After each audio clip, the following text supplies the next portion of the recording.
Like that Martin episode, a boy said, "Did you miss me?" Let me make sure my audio is good. I made some changes. I apologize for my tardiness. Let me make sure all is well before we get into the get into. All right, audio sound good. All right, audio is good. That's only my main focus. What's happening, my good people? We are back live on YouTube. As y'all know, what Wednesday nights is. This is the Third Law, episode 11. I feel like I was just on here. I feel like I did Third Law. I don't feel like it was a week ago. I feel like we was talking about Third Law episode 10 like 2 days ago. But I guess that's what comes with consistency. You know, I've been live like 4 times a week for the past almost 2 weeks pretty much, or at least 3 times a week. I did my gaming stream. I did Context Matters Sunday. We got Third Law on Wednesdays. I just feel like I've been with y'all a lot. So maybe that's why I feel like I was already right here for Third Law Wednesdays just recently. But it was a week. It has been a week. And I am back under the bright lights, back live on YouTube. Consistency is key. What's happening, tribe? I got some changes for tonight's episode, some requests that y'all asked of me. I hope I've made some adjustments with my my audio. My video is updated. I also have some sound effects back that we have missed. Shout out to the 17 people tapped in, all my good people in the tribe. We are back in effect. Third Law is back in effect. Lukewarm Water, what's happening? He said Big Charlotte in the building. Shout out to North Carolina. Cali Boy, consistency equals elevation. That's what I keep telling myself. I've been trying to be a lot more positive and speaking affirmations upon myself. My girl always tells me you got to speak better. You know, you put out into the energy. You put out the energy you put out is with the energy you get back. So hold on, let me turn this air on real quick. So I've been trying to, you know, just speak more positivity, more positive affirmations in my life about what I want, what I'm going to see, what is to come from this YouTube world. And I agree with you, Cali Boy. Consistency equals elevation. And that's really all I'm about, man. Viewership is great. Engagement is key. But at the end of the day, if I'm not present, none of this shit doesn't work. So as the words of Keem say, present, not perfect. But I don't know. I'm too much of a perfectionist. So to be honest with you, I'm going with present and perfect. You know what I mean? Present and perfect. Proper preparation prevents poor performance. You know what I mean? We just got all the P's flying out tonight. You know what I mean? Present and perfect. So that's my goal, is with this consistency, and a lot of things are changing, man. You know, a lot of things are to come. Shout out to me. I got to give myself a pat on the back. You know what I mean? I gotta embrace my efforts. I got to give myself kudos. But nonetheless, enough about that. A lot of things are to come from this YouTube page. I know I've been hinting towards everybody about changing the platform from Context Matters YouTube page to a media page, a network page, and it should be coming this weekend. I've been doing all the steps this week: graphics, logos, name concepts, checking Instagram usernames, seeing what's available. And I will be announcing that hopefully on Sunday's episode 42 of Context Matters. The network name, the media platform that we're switching to, because we got 4 to 5 live streams on here, and it can't just be Context Matters no more, because Third Law been going crazy. My game recognized game is getting in the midst of things. Get Creative is coming back again this week. I got a rug I'm working on. Shout out to my boy Waze and the Loose Leaf brand. I got to finish up that Loose Leaf rug. I'm going to do that live. So yeah, man, a lot of things to come. A lot of changes, a lot of graphics, a lot of, you know, I'm all about presentation. Another P. Present and perfect. Presentation is perfect. So graphics are big for me. As y'all can see, if you haven't seen, matter of fact, I'm going to pull that up right now before we introduce my new layout. Shout out to the 22 people tapped in. CB, what's happening? Pronique, my boy, what's up, my boy? You just got to stet that stet. That's all I know how to do. That's all I know how to do. The back end Jedi, I see you. Yeah, all my loyal people in this bitch. Logo Secret, what's happening? My boy 448 TV, Stoners Committee. You know, he in here trying to get his troll on early. I already had to snipe somebody out the chat already. Before we even went live, I went to go see if my shit was working. I seen somebody talking shit. I had to get that nigga out the paint. Don't be coming in my shit talking crazy. You already subscribed, which is crazy. Whoever it was, I don't even remember the name. You subscribe. You got to subscribe to chat. How you subscribed and still hating? It's like, how you going to hate from outside of the club? You can't even get in. But let me pull this up real quick because I do want to let y'all know what has been going on. Damn, Spirit Airlines could be shut down and liquidated as soon as this week. What? What is going on with Spirit? Spirit used to be my go-to. I ain't gonna lie, like 5 years ago, like pre-COVID, 6 years. Damn, COVID was 6 years ago. 6, 7 years ago, Spirit used to be my shit because I was flying like once a month. So I was getting them good ass cheap flights. I knew how to finesse it. I wasn't even checking no bag or nothing. Anyway, long story long, I just read the highlight about Spirit. But look, check me out. So y'all know, or y'all don't, if y'all don't know, this is what I've been working on. Again, you know I'm a Photoshop guy, I'm a graphics guy, I'm a presentation guy, all the graphics and logos, everything you see, every single thing. Listen, let me stress this to y'all. The 25 people that's in here. Everything you see on this channel, from the set setup to running the software, to the sound effects, to the music, to the production, to the logos, to the everything you see, I do. I'm not here to just toot my own horn, but I do every single thing myself. There's nothing on this channel that you see that anybody else produced. And I don't think a lot of niggas out there can say the same thing about their channels. A lot of them half-assing with their graphics anyway, and their interaction and their overlays and their motions and all they, you know what I mean? I set the standard on this side of YouTube for these type of things. So a humble brag, everything you see I do. So long story long, here is the Instagram. If you are not following this Instagram, please do. For a while, I left it unengaged. I wasn't using it. I wasn't active on here, but we have changed it up. This is all going to change. Logo will change. The name of the page will change. Bio will change. And I've archived all the old posts. We just got the announcement of Get Creative, Context Matters, and Third Law when I first posted that. And from now on, you will see the layout will be fire on here. It will be fire on here. Gradually, we're working on it. Every time I go live, you will see a thumbnail. Every time I go live, you'll see a thumbnail for the episode that we are currently on. And then following that, you will see at least 2 to 5 clips from every episode that we do. So when we live on Sundays, you're going to get a Context Matters thumbnail, which will match the thumbnail on YouTube. You will get 2 clips that follow that. Then after that, you will get Third Law on Wednesdays, or actually Mondays is my gaming night. So Game Recognized Game thumbnail will go, 2 clips from Game Recognized Game. Then Wednesday, Third Law thumbnail, as you can see here. Third Law thumbnail. Then followed by 2 clips for the Third Law. And then we're going to keep it as such. The page is going to be organized. The page going to be active. So if you are not following this page right now, go follow Context Matters Pod, please. Please go follow Context Matters Pod right now, because this name will be changing hopefully this weekend. We have 579 followers. Gradually, as people see this, I need to get this up to 1,000.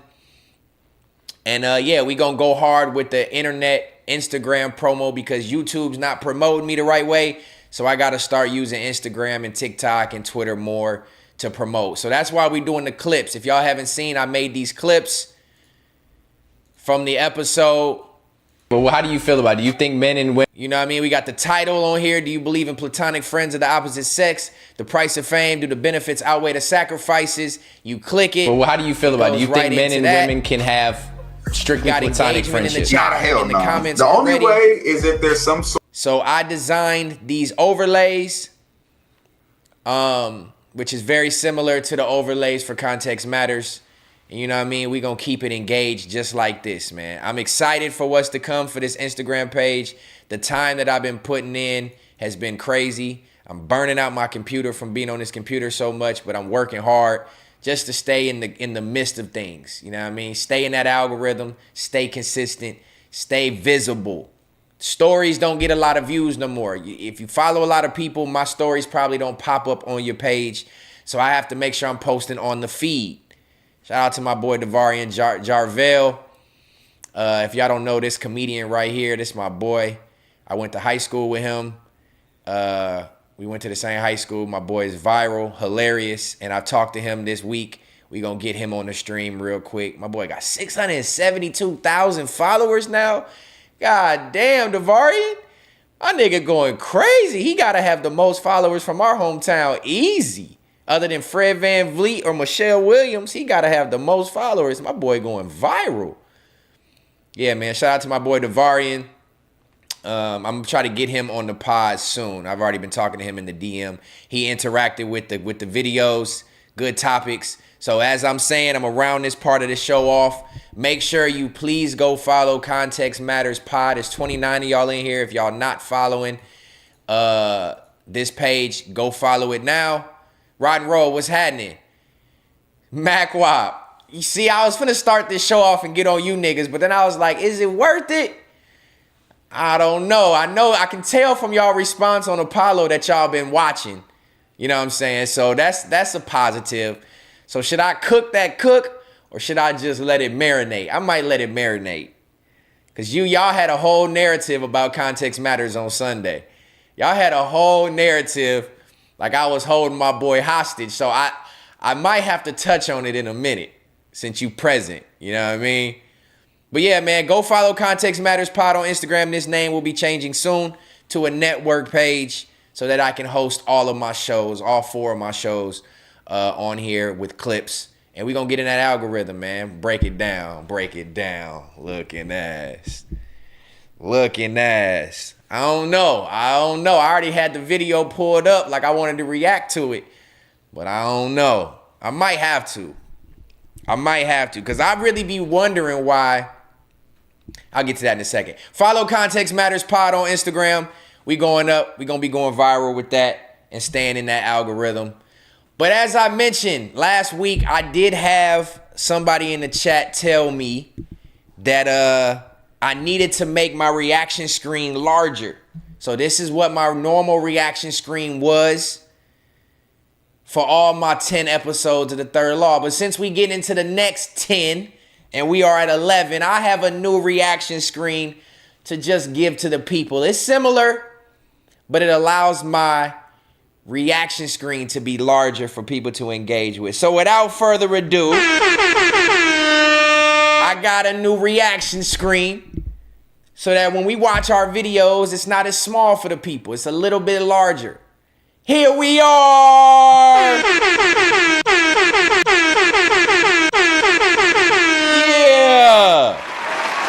Yeah. We got a larger reaction screen. All the horns going. We got a larger reaction screen for the people. Y'all can see me smaller. You know what I mean? This was before. This is after. Before. After. You know what I mean? My tribe had a request. I heard my people out.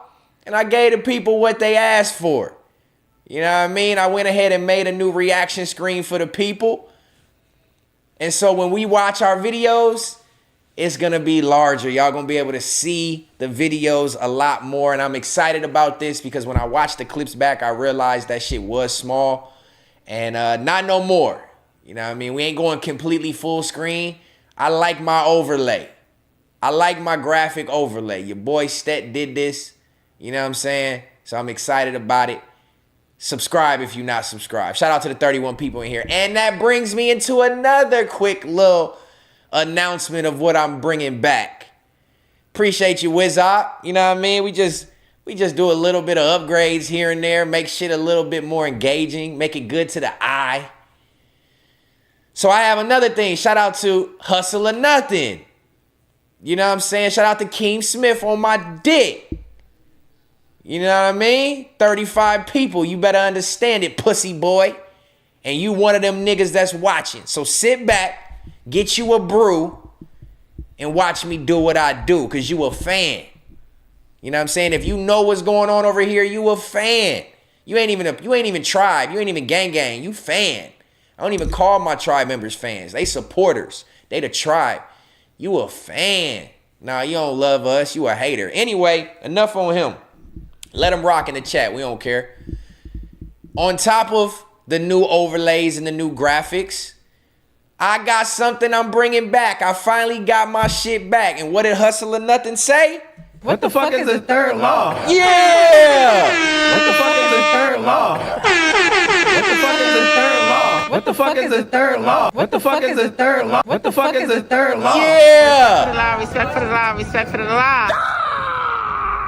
Yeah! We got the sound effects back. Y'all thought I was gonna forget? Y'all thought I was gonna forget, Torizi? What's happening, my boy? They thought I was gonna forget. Nah, we make upgrades. When I'm not on live, we make upgrades. What the fuck is the third law? It's back. Respect for the law, respect for the law. Yeah, upgrade this soundboard. You know what I mean? MacWop ain't got them sounds, since supposedly this is MacWop sound according to Keem. You know, the nigga with no sound effects, the nigga that don't even barely know how to turn his motherfucking Streamlabs on. He don't even know how to get his mic to work consistently. You know what I'm saying? But according to him, that's supposedly MacWop sound and only his sound, when I got that from Instagram. Funny guy. My nigga just now got 2 camera views, and he think he can talk about what's going on over here with my setup and my sound effects, huh? Huh? Keem, you still playing catch up, nigga. You still playing catch up, Keem. Kulo Keem, you still going to the doctor for that fucked up ass body of yours. In the gym acting like he doing exercises. Nah, that's because that's doctor's orders, nigga. That's doctor's orders. The doctor said, get your ass in the gym so you can get this sciatica pain out you. Get your ass in the gym so you can get this neck cramp out you. Go get your blood work, nigga. You about to be 40. You're crumbling. You crumbling, Keem. Keem crumbling. Crumbling Keem. Kulo Keem. Get your shit together, nigga. You just now got a second camera angle. Come on, boy. Catch up. And while you at it, Respect for the law, respect for the law, respect for the law. respect for the law, nigga. You just now getting your shit together. Your mic, you can't even wiggle your mic cord, King. Can you do this? Can you wiggle your mic cord? Your mic cord bad built like you, nigga. You built like Groot from the what's the motherfucking Impossibles, whatever the fuck they call. You built like Groot. And you got the nerve to talk about, yeah, Despicable Me. That's who it is, babe. That who it is? No, not Groot. That ain't him. What's his name? No, it's Despicable Me. I'm gonna find exactly who he is. This is King. This is how King built. Yeah. King.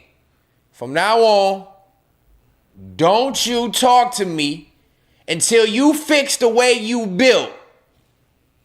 Oh yeah, MacWop, you so messy, bro. Quit trying to get my narrative off early. I was saving that one in the cut. You know what I mean? Nigga's funny, bro. Mac, you stupid, dog. It's gotta be the funniest nigga in the world. I'm telling you. If you built like this, you 40 going to get your blood work. You know what I mean? Stop talking to me when you walk around like this, King. The only difference between you and this nigga is you got one big calf and one little calf. But when you walking around like this, you playing catch up. You playing catch up with me, man. Clock it. Yeah. Oh, that's funny. Shout out to the 40 people tapped in. Keem Smith. Now, what else you gotta say? All this for how many viewers? Sit your bitch ass back and watch this shit. Shut your bitch ass up! Cause if I get the cooking on your ass, I have 100 people in here laughing at you. So shut the fuck up, nigga, and watch. But hey, Keem. Doctor's orders say, correct your fucking posture. Correct this hunchback you got. Get your setup shit together. And don't worry about what sound effects I got. Get some sound effects before you talk about me not having sound effects. Boy, get some buttons to push where your screens change. Boy, go worry about the niggas that's checking you on Instagram that you ain't got no energy for. Keem going to get blood work checkup so he can make sure he healthy enough to get in the paint with Viral and Big Deal. Don't worry about what's going on Context Matters. You see this nigga recording shit? I know y'all seen this nigga recording shit.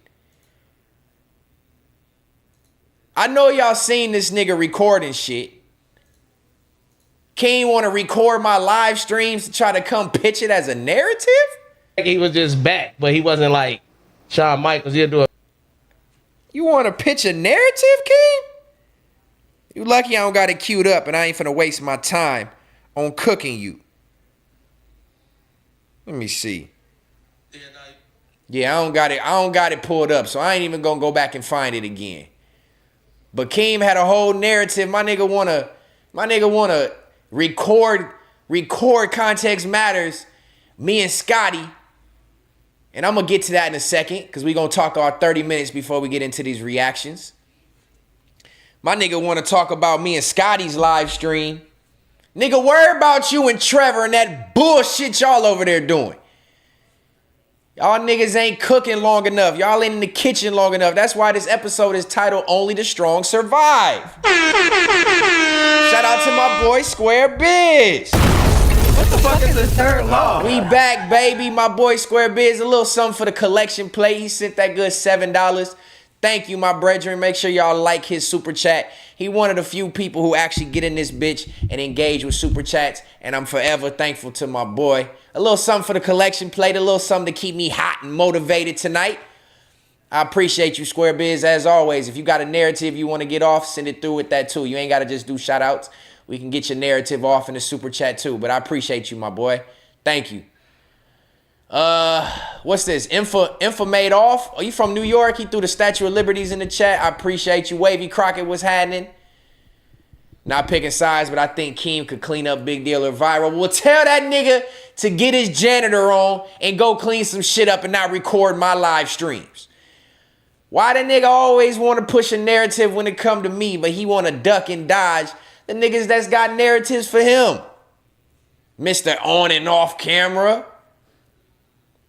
He know he can't press that line right now, because as soon as a nigga get him off his square and he step wrong, that whole sciatica gonna shut him down. That sciatica gonna shut his ass down and he gonna slouch to the left like he always do. Poor posture ass nigga. King, get your shit up before you talk to me. Go address Viral. Go address Big Deal. Because when it comes to this content, I'm going to give you what you're asking for. You know what I mean? You a narrative pusher. Speaking of the narrative he tried to push, shout out to my Context Matters episode 41 on Sunday. Context Matters.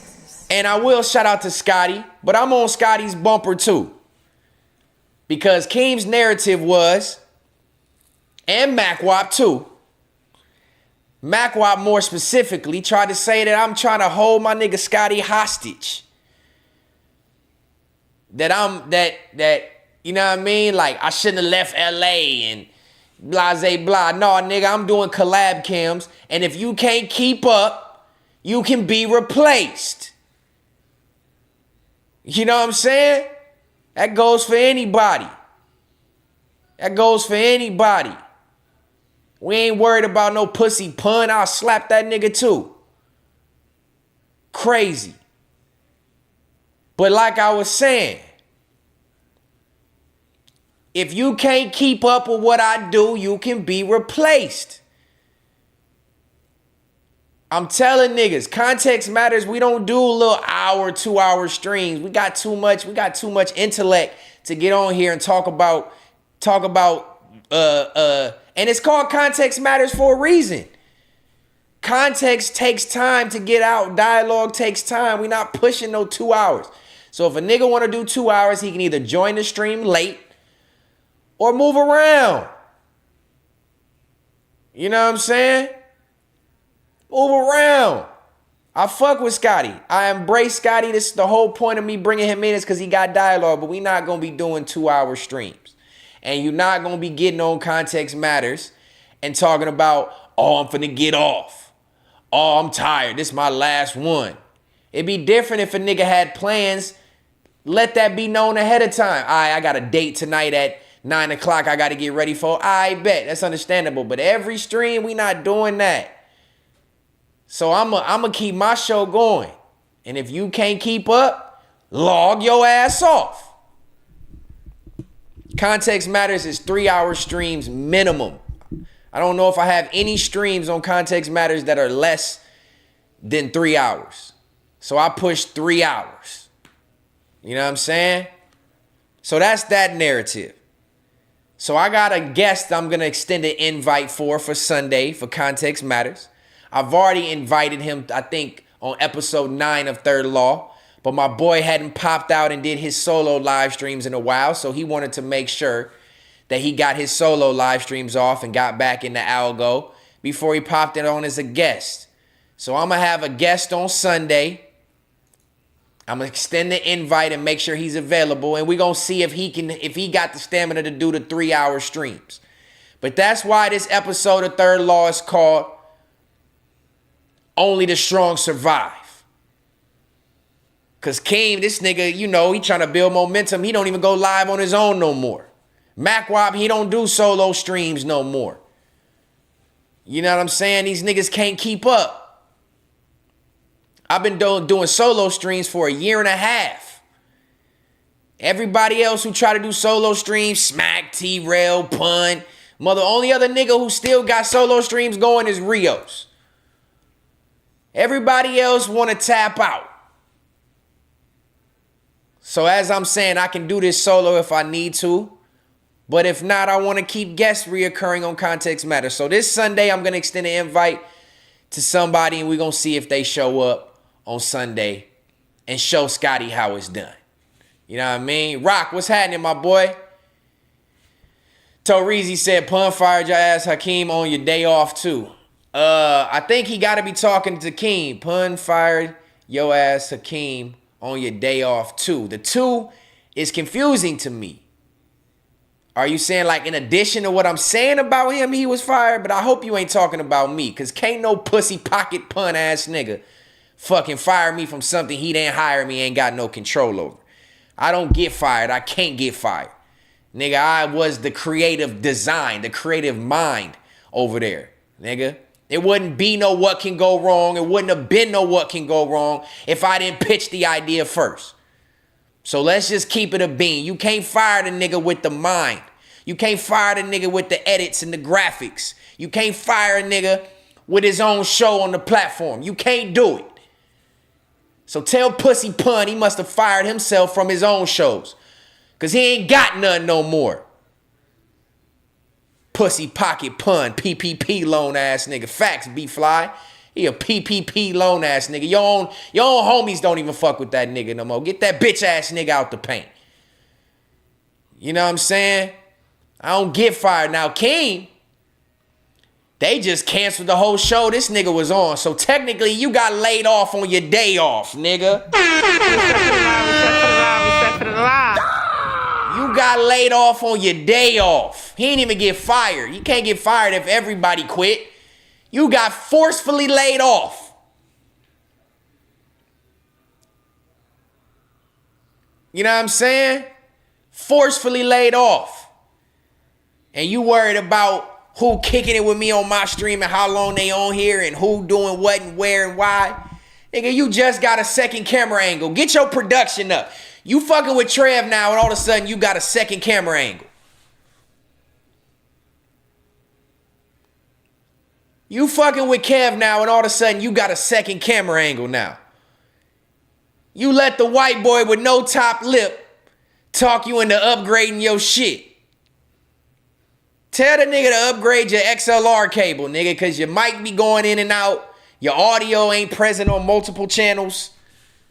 You know what I mean? Like, before you talk about context matters, who on here and for how long and how we doing it, and you recording sound bites and you got your Keen files going, record some motherfucking YouTube exercises so you ain't in pain no more sitting over there like this all stream.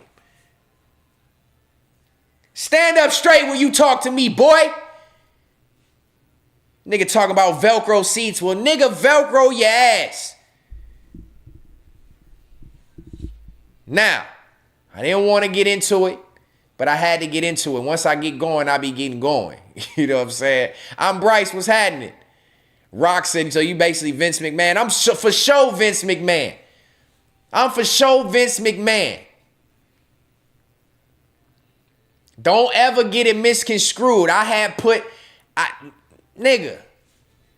I went back with my girl the other night. I forgot I had a playlist hidden on my YouTube of all the episodes of Fair to Say that I was on, like 65 of them. And I was tripping out like, damn, I really did every single thumbnail, the YouTube thumbnail and the Instagram thumbnail. I did the logo. I did the intro screen. I painted that paint for the wall. I set up the room, put the motherfucking chairs together, the table together, set the mics up, designed the back wall, did the art for the back wall, led the show. It just was tripping me out that motherfuckers really think that, like, I'm really the MVP. You can't fire the MVP. I'm LeBron James over there. No, none of them nigga would have never put together what can go wrong if I didn't pitch the concept. Nigga would have stayed in that weak ass hood pocket of all that garbage rotational content that they do on a daily basis with every stream. It was my idea to put together a grown man podcast. Granted, he didn't want to use me because I wasn't vetted in the world yet. I was still new. So he went and got Keem and Pun to do it. But the pitch was for me, MacWop, Keem, and T-Rail to do the motherfucking grown man podcast. And he went and got Pussy Pun, and now look what happened. Get that shit out of here. Niggas can't stand the heat, so they got up out the kitchen. Now, I will say that show was shut down because Keem was applying too much pressure. Keem was the leader of that show. His narratives, his intellect, and his dialogue is what kept that show even interesting. The other two niggas was just sideshow Bob ass niggas. Trev was charging niggas too much to put up 2 lights and press record on the camera. He was gouging them niggas so they couldn't keep it in budget to keep the stream together. So they laid themselves off. But let's just say if I was on that show like was originally pitched, none of that would have happened. You see what happened to Fair to Say after I left? But anyway, enough about them. This wasn't supposed to be about them. It just, y'all threw something in the chat that made me think about being laid off. And then you brought up Pussy Pocket Pun. And then it just made me just go back into my old ways. But I'm getting out of that. And we moving forward with the third law. Respect for the law. You know what I mean? Square Biz right back. Z-Rel and Pun not good for real convos at all. My boy Square Biz throwing super chats left and right. Is somebody gonna match my nigga energy? My girl told me the other day, she was like, you don't even be putting up the super chat goal no more. You don't even be asking your people for super chat. I ain't even gonna lie to y'all. I feel weird for asking sometimes. You know what I mean? But if we keeping it a bean, that helps the motivation. That helps the show go a lot further. And you know what I'm saying? It pass some pockets a little bit. So what I'm gonna do, since we ain't been talking about it and Square Biz just motivated me because he done sent 3 super chats already tonight. I'm going to start this little super chat goal. And I want to hope and see if y'all are able to help your boy out. So for the 41 people that's tuned into the Third Law tonight, if you want to send a super chat, please send a super chat. Push a narrative with a super chat. And let's get it cracking with what we get on Third Law for every night. Wavy Crockett, bro, went down memory lane. I know, but sometimes, you know what I mean, I got to let the record reflect. It just happens like that sometimes. Facts, Rock. Square Biz was 100% right with the super chat. Z-Rel and Pun not good for real combos. Not at all. Them niggas are trash. Trash. If it ain't about a he and a fucking weird-ass narrative, niggas ain't talking about shit. Them niggas still talk about No Jumper to this day, 3.5 years later. Shit is crazy. But anyway, send that super chat, and I'm going to get into these reactions for the night. I got my sound effects back. What the fuck is the third law? Respect for the law, respect for the law, respect for the law. Respect for the law. We are back. Welcome, ladies and gentlemen. All 45 people, 50 people that's tapped into the Third Law, episode 11. If you missed the little fun, jokey joke, crazy narratives, run down memory lane, you can run back them 40 minutes. If not, we get into the thick of things like we always do with Third Law, and we going to react to some viral videos, some crazy videos, some cop videos, some documentaries, whatever we got on the agenda for tonight. Sit back, grab your drink, roll your smoke, get your eats, because we about to cook up. We are 40 minutes in, and Third Law is now officially in full effect. And we got our new reaction screen, too. If you just now joining us, tell them puss-ass niggas to get their graphics up. Tell them puss-ass niggas to be more engaging. They can't, because they would have had to ask me to do it. But all right, enough of that. We're going to get into the reactions tonight. We're going to do at least 5 of them. We always aim for 6, but we get 5 for sure. So I hope y'all seated and ready to go. My boy Wavy Crockett said he's rolling up right now. Make sure y'all send a super chat in to get your narrative off as well. No Jumper and Kendrick Drake beef is all they talk about. Facts, Pro Neek. Nigga, even with the new little show, like, all niggas talk about is the same shit. Have y'all decided to grow? Or y'all just gonna stay on that plateau? All right, enough of that. We get into it for real, for real. Episode 11, Third Law, Wednesday nights. Thank y'all for tuning in. Send a super chat. Stay engaged. Make sure you like the stream. And we're going to get right into these reactions. Reaction number 1 is officially here. Shout out to my boy Blind to the BS letting y'all know what we got going. The first one up is how to get banned from every airport. That's the first reaction of the night. A little 13-minute video. Something quick just to, something to ease us into the reactions for the evening. Second reaction will be caught smuggling 66 phones and drugs into prison, which I have to see this because where the fuck are you putting it? Unless you built like Pussy Pun sticking shit up your culo, where are you putting the shit? Where are you putting 66 phones? How are you getting this into prison? And we gotta talk about that. So that's the second reaction. Third reaction of the night. Mom finds out her teen daughter is a psycho killer. A little, domestic shit, a little family shit, a little murder shit. That's what we got for third. Fourth reaction. A Karen returns to gas station for revenge. I'm a nigga that's always out for revenge, so, I have to see what Karen's revenge is going to be. You know what I mean? And the fourth reaction is going to be, no, that was the fourth. Fifth reaction, road rage shooter gets the surprise of his life. I got road rage. This sparked me as an interest. I ain't never shot at nobody in road rage, but I can see why niggas get there with it. So we going to go ahead and watch that one fifth. And if we can make it to 6 without going too long, Florida deputy killed by man with AK rifle after trying to help him. I might actually move that one up because I think I really do want to watch that one.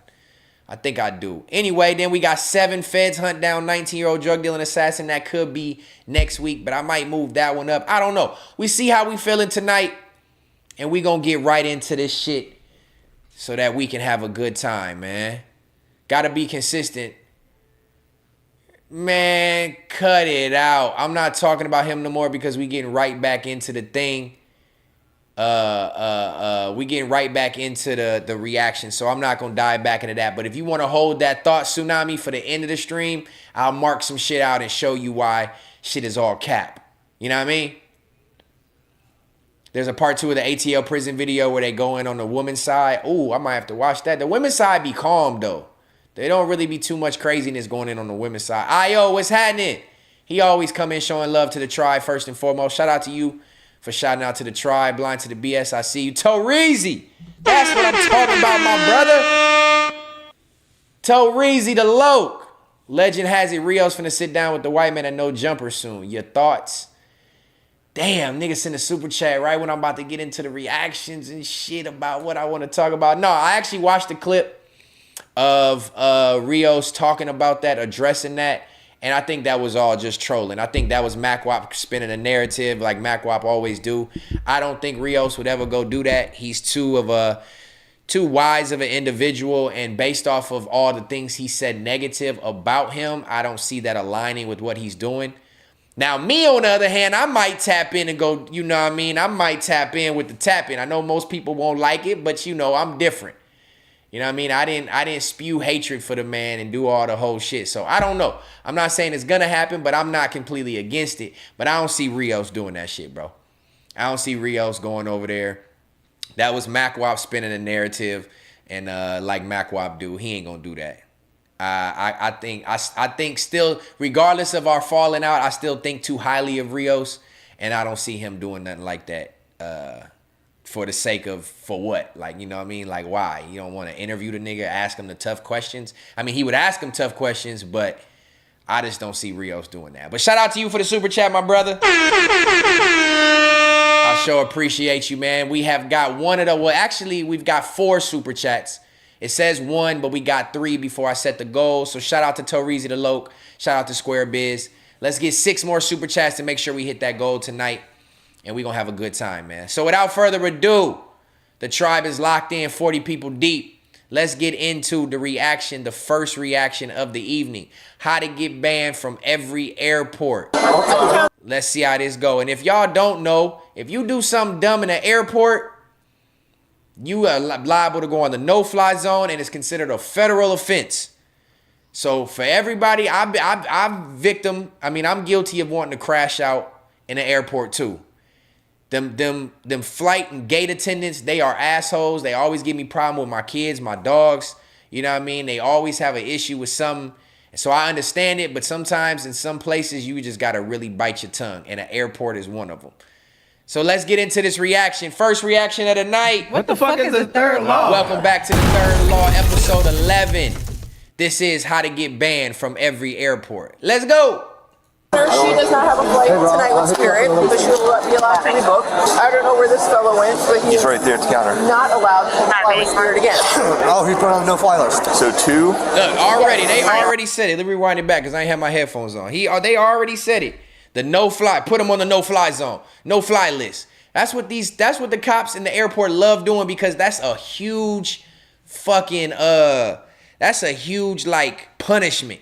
The no-fly list, which means if you go to try to book your flight and use your name and you got to present your passport, nigga, you not getting through the airport. So that's a huge ass punishment to get put to get. You got somebody sick across the country, you can't go see them. You want to fly and go on vacation, you can't fly.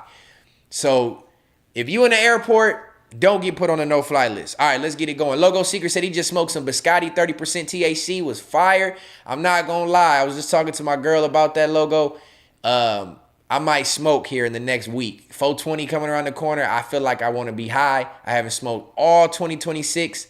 So I might get on live and get zooted with y'all and just smoke and kick it. You know what I mean? I might just do that. So you just might have inspired me to, get back in that smoker's bag. But all right, let's go. Officially starting the reaction now. But she will be allowed to rebook. I don't know where this fellow went, but he's right there at the counter. Not allowed to fly with Spirit again. Oh, he's put on the no-fly list. So 2. Yes. We can talk to him. That shit look like Houston. Is she done? Oh, I thought it was him. Both. Oh, both of them. Oh, okay. She's done too? Yep. Oh, okay. Too much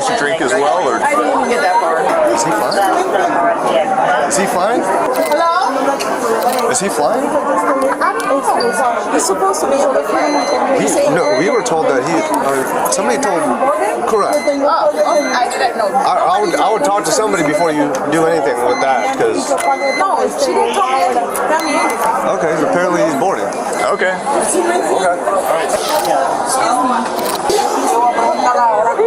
Now I'm confused. Is that hers? Yes, I'm assuming so. Rachel, don't lose that. I'm sorry, listen. I prayed for this. I know. Your quarrels with Spirit. I had a family member die today. I'm just so frustrated. I've been dealing with delays since Friday. What, listen, hey. I don't know. I give him an attitude and he canceled my flight. Take a breath. Damn, Take a she breath. just said, now if you're gonna ban somebody for having an emotional breakdown after having a family member die that they're flying to go see, you are a bitch ass nigga. So I'm interested to see where this is actually gonna go, because I couldn't imagine having to fly somewhere after hearing a family member passed away and you expect me to maintain my composure, or if I don't, you fault me for doing so. You far out of line. Torizi, that's not no cake. If that's the cake you like, that shit is bad for your health, my boy. Shout out to my brother Rock. Shout out to my boy Rock. He said get you some papers and roll up, man. And when I do go back to smoking, I'm for sure going to papers, because there's no way I could handle tobacco leaf or even a hemp leaf at this point. It would have to be papers. But shout out to Rock. He sent me $2. That's for the 420 roll up. All right, I'm going to have to get some tree. I'm going to have to get some tree and roll up for 420. Shout out to Rock. I appreciate you, my brother. We are now at 6 super chats for the night. We need FOMO. That ain't natural cake. That's a bad bakery batch. You know what I'm saying? That's a bad batch. This is a bad bakery if you calling that cake. Your standards are low for your taste of cake, my boy. But all right, let's go. I hope they don't just punish her completely, bro. That would be sick. I just need to get home. Okay, why are they? What I don't know. I'm frustrated. I give him an attitude. Okay. Rightfully so. I don't know what else to say. I'm frustrated. I'm going to go home. Excuse me. What's It's supposed to be at 10:25, so it's delayed. What about the tie-dye guy? He's on the no-fly list? Yeah, he's on. Is she on the no-fly list? No, she's leaving tomorrow. Okay, got it. Come on out this way, boss. Come out this way. Really? Yes, sir. You've been put on the no-fly list, therefore you don't have a ticket, you can't fly with Spirit, so come out this way. Okay, well then I will leave this airport and I'll fly with a different airline. Awesome. Thank you. He's leaving. She's booked. We booked for tomorrow. They're not going to let you fly on this flight, is what they're telling you, correct? Why? I don't know. I can't leave tomorrow. Well, you're not leaving with Spirit tonight. I don't know what else to tell you. Who the fuck? I want to know why the tie-dye guy got kicked off first. He sounded like he was drunk, so maybe he was just overly drunk and disorderly. But I guess we'll never know his story. But why we got to get behind the history behind why they kicking this woman off the flight. She just told you she had a family member die, and now they trying to tell her that she can't fly until tomorrow. That's some cold-blooded shit. That's cold-blooded. You're so insensitive. We're not being insensitive. We're just telling you what they're saying. I'm sorry. I didn't even say nothing. It's not between us. Okay, but can you talk to him? About what? I don't know. You don't know either. I cannot do anything. Spirit's not going to let you fly. I think this guy just dipped into the bar. Is he gone? Is he not flying? They put him on the no-fly list. I don't understand. They rebooked you for tomorrow. What don't you understand about that? Okay, you are not going Bitch. today. Why? I paid for this flight. See, it's always, y'all ever notice it's always the female cops that are always like really like a bitch? It's always the female ones. I don't know if it's a complex because it's a masculine job and so you have to act super tough. What don't you get? What don't you understand about this? Bitch, my family member just died. How the fuck she got the phone on the fupa? That's a cold place to pause this shit. All right, let's go. But why is it the female police officers always go above and beyond to be bitches? How? I paid for the flight. If you keep this up, you're not going to be flying out here tomorrow. You stud ass fucking butch ass bitch, you Ellen DeGeneres ass police officer. For the flight. If you keep this up, You keep this up, you're not gonna be flying out of here tomorrow either. Bitch, If it's not even up to you, it's up to spirit. So now all of a sudden you got control. Now you got control. Logo Secret, I hope you ain't knocking this down. This a torta. I hope you're not knocking down the torta. And if you are, that goes to show me a lot about why you won't take that mask off your face and show who you really are. Because you probably bad built too then, nigga. That's Nothing to find out here tomorrow. Ma'am, do not walk over there. Rachel, we're done. All right, you're not going to make things better. Come on up over here in front of the... You're not flying tonight. That's all you got to do. You're not listening, though. But what's going to happen is if you keep this up, you're not going to fly out of here, period. What time is your flight tomorrow? I can check for it. Let me see your boarding pass or your passport. Like, how do you have this job and you don't have customer service to be able to handle somebody who's frustrated? Facts. Like, I don't get it. I don't get. She wasn't. Don't put this. Whoever put this little arrow on her screen is wrong because that's not who she's talking to. She's talking to the dude.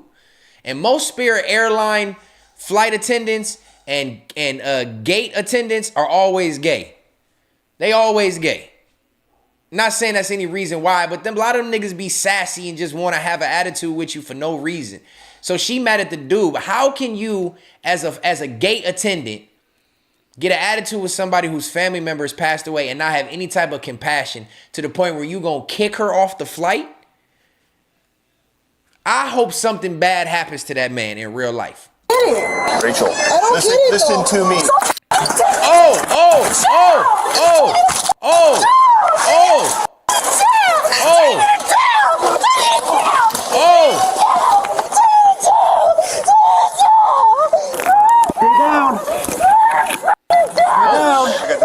Oh shit. Oh, see, okay. I get this one. You going to jail tonight. You going to jail tonight. Ugly girls killer. Why the lady built like cottage cheese? It's crazy that you popped in here right now in the chat to say that. And we was just talking about how she was bad built and your name is Ugly Girls Killer. And Logo Secret talking about she 20 pounds away from being a bad one. Well, that's 20 pounds that need to drop before she get dropped. You not getting put through the mattress built like that. That nigga Logo ain't got no standards. Shout out to Ugly Girls Killer for popping in the chat. I appreciate it. She got 3 different types of ass in one. That's fucked up, Torizi. A melted candle. That's crazy. Would not hit. There's a smell to that type of bill. Y'all are out of pocket. This lady just had a family member that died, and y'all trolling her that bad. All right, we're going to rewind it back because this was a for show crash out. Now, if she would have did this to start, I could understand being kicked off and not flying. Being put on the no-fly list for the evening or you not getting on tonight till you calm down. So she's either under the influence or she's completely emotionally distraught and angry because they're not letting her fly to see her deceased loved one. And if it's the latter, she's rightfully so to crash out. But this is a little far. Let's watch it again. She mad. She don't get it. Rachel, listen to me.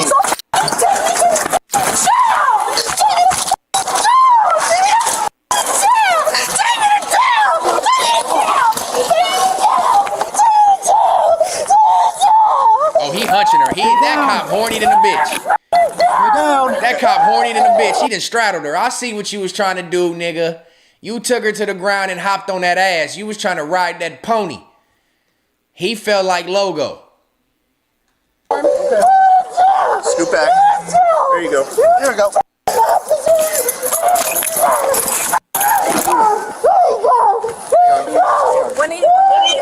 Yeah, she socked the computer for sure. Mama. Calm down. You're gonna make this work.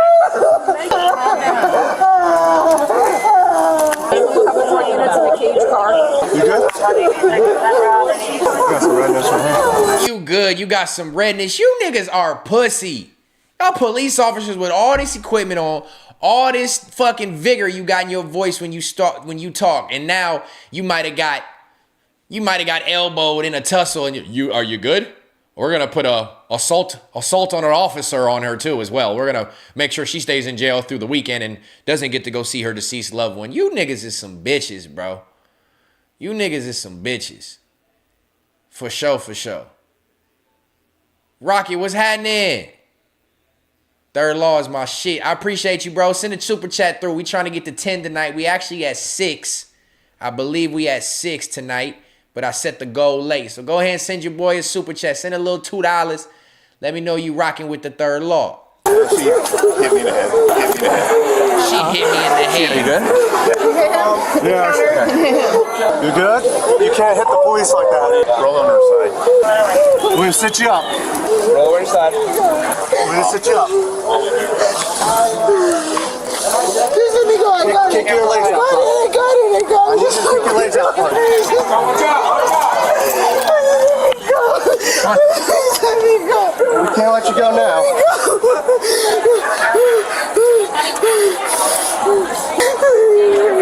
And of course, everybody nosy as shit, staring and watching. You ever gonna fly with Spirit again? What happened to her passport? I have no clue. She's got it. Never mind. Just sit up. Just stay seated. Growling is crazy. Did you get her hitting him? Did you get? Now I'm bothered. Cause now you got this motherfucking what's a Lucas? This ain't a Karen, this is a Lucas over here. Wanna have your phone out. Because look, everybody wanna have their phone. Look at this. Everybody is filming. What world do we live in? What does an observer of this situation get by having a video recorded of a lady having a meltdown and the cops jumping on her at the airport? What benefit? You gonna go back and watch this later in your cell phone? Why do you need to film this? We live in a society of just this all day. Everybody want to film everything. For what? What are you filming this for? Now you got the cop asking, did you get on camera her assaulting him? As if it being on camera actually matters. If you say she assaulted you, y'all gonna say it and push that on her arrest report anyway. Now you got Lucas over here filming with a Volkswagen shirt on, talking about he got the shit on camera. Fuck out of here. Hey, did you get her hitting him? Did you get her hitting him? I'm just wondering. Hey, let it be. No, I'm just wondering. Let it be. Yeah, let it be, puss ass nigga. You boy. I'm just wondering. You got another cop telling you let it be. That's how you know you reaching. You trying to be, you brown nose in this officer. I guarantee this is like the sergeant and this like the little comrade. Did you get him? He got hit. Did you get him on camera? Did you get it on camera? He got hit by this lady. I'm gonna make sure we get it. Blind to the BS, you ain't got no standards either, my boy. He said definitely crackable. Hell no. Hell no. Oh, that'd be cool. I'm just wondering. We're all recording. I was just asking. Stop. Why'd you ask? Relax. You're not making it any better. Let me go. Just sit up. Relax. As long as you're not flopping over. It's literally on her side. As long as she's on her side. You want to lay on your side? Is that better for you? We don't want you to asphyxiate yourself. That's fine. She's fine. I'm just being sure. I don't like this. What is he? I don't know if he's, what is this, the Asian cop? South Asian, Pacific Asian, whatever it's called. No disrespect to Asian people, but I don't know. Southern Pacific Asian, some along them lines. I don't like this nigga, bruh. This nigga right here. You doing too much. I don't want you to asphyxiate yourself. You don't even know the damn word, nigga. As long as she's on her side. You want to lay in your Y'all niggas thirsty for this little ass. Sit up. Relax. Y'all As long as you're not flopping over. Thirsty. Look, I'm gonna show you. I'm gonna stop it for you. It's literally on her side. As long as she's on her side. This what y'all wanted to see? Y'all niggas, boy, I tell you, we live in a generation and niggas are just cracked just because you see a little bit of cheekage, but she got just as much cheekage in the front area. She got back titties, but y'all look at the ass like you a crack. Y'all niggas thirsty, bruh. Pacific Islander, that's what it is. I appreciate you, my boy. Good looking. You want to lay on your side? Is that better for you? We don't want you to asphyxiate yourself. That's fine. She's fine. As long as she's crying. Did any of you guys get hit? As soon as she was there, I stepped back. Okay. Do you have a car or no? I think Rocky was coming. Okay. Rachel, are you injured? Okay, do you need a medical assistance at all? Okay, relax. She kicked that Relax. nigga? No need to kick. There's no need to kick me. Alright, just give me up. Okay, now you want to sit up. No. We're just gonna leave you right there. We don't want you kicking anybody else. You just caught another charge for that for no reason. I know. Relax. You niggas is pussy. Letting you go. You're going to These cops are pussy. You got a little kick. And you gonna talk about you got another charge for that. What the fuck does that do for cops? Do cops get credit for adding more charges to an arrest? Cause you really gonna put that on her? I hate these niggas, bruh. What do is relax. Stop resisting. Stop. So get off of me. You're running on me. You're running on me. Get the f off of me. Listen to me. If you kick somebody again, you will be sprayed. I will spray you. You understand? Get out the f off. No, ma'am. You already kicked. You guys you already battered. Where the f am I gonna go? Where am I gonna go? You already kicked me. Okay, so where am I gonna go? You f scared? Move. Relax. Okay, Yeah, talk your shit. Stay down here. That's all you gotta do. Where am I gonna go? Okay. So where am I gonna go? It's 1, 2, 3, 4, 5. Get the f away from me. Yeah. Move. Yeah. So move. You're being combative. This is what we're doing until we get a car here. I literally told you guys my situation, and all you motherfuckers are insensitive as f because a motherfucker here doesn't know how to do customer service. The same shit Maybe she's not you do in drunk. Miami. Get the f off of me. Nope. All you do is work. Hey, real quick, not to interrupt it again because I want to get this one finished. But B2P says shit sounds like I'm talking out of a McDonald's speaker. I need to reset the app. Is that the case? Is everything sound okay? Does everything sound okay when the video's on and when the video's off? Do I sound like weird? I hope not, but if not, yeah, refresh B2P and come back and let me know if I sound all right. Even while I'm sound good? All right, for sure. All right, good looking, tribe. I appreciate y'all. Cop trying to make detective. Subway flatbread booty. Yeah. Oh, I sound good now. All right, fair to say. Good looking, B2P. B2P. All right, let's get through this. We got 6 more minutes left of this. I don't know how much of a crazy turn this is going to take, but let's go. You shoot, and you think you're good at it. While I'm here on the ground just trying to make it home because my family died, and it's such a f***ing big deal to you guys. And you're hurting me. You think it's funny? You're hurting yourself. I'm not putting any pressure on you. You're Where am I gonna go with handcuffs? Damn, all these motherfuckers are laughing because you guys are gonna get kicked out of it. Yeah, I don't think she drunk. She sound like she popping her shit now. Breathe, get the f off of me! I can't breathe, just get off of me! Stop. Just get off of me! Just get off of me! Get off of me! Stop. Just get off of me! What's up, bro? Stop kicking. Okay, so Stop kicking. I will spray you. Then get off. Stop. I can't move! Oh, this is online, bro. Low, bro. Chill. He's at gate 4. There you go. You got a rip hobble on you? Never mind.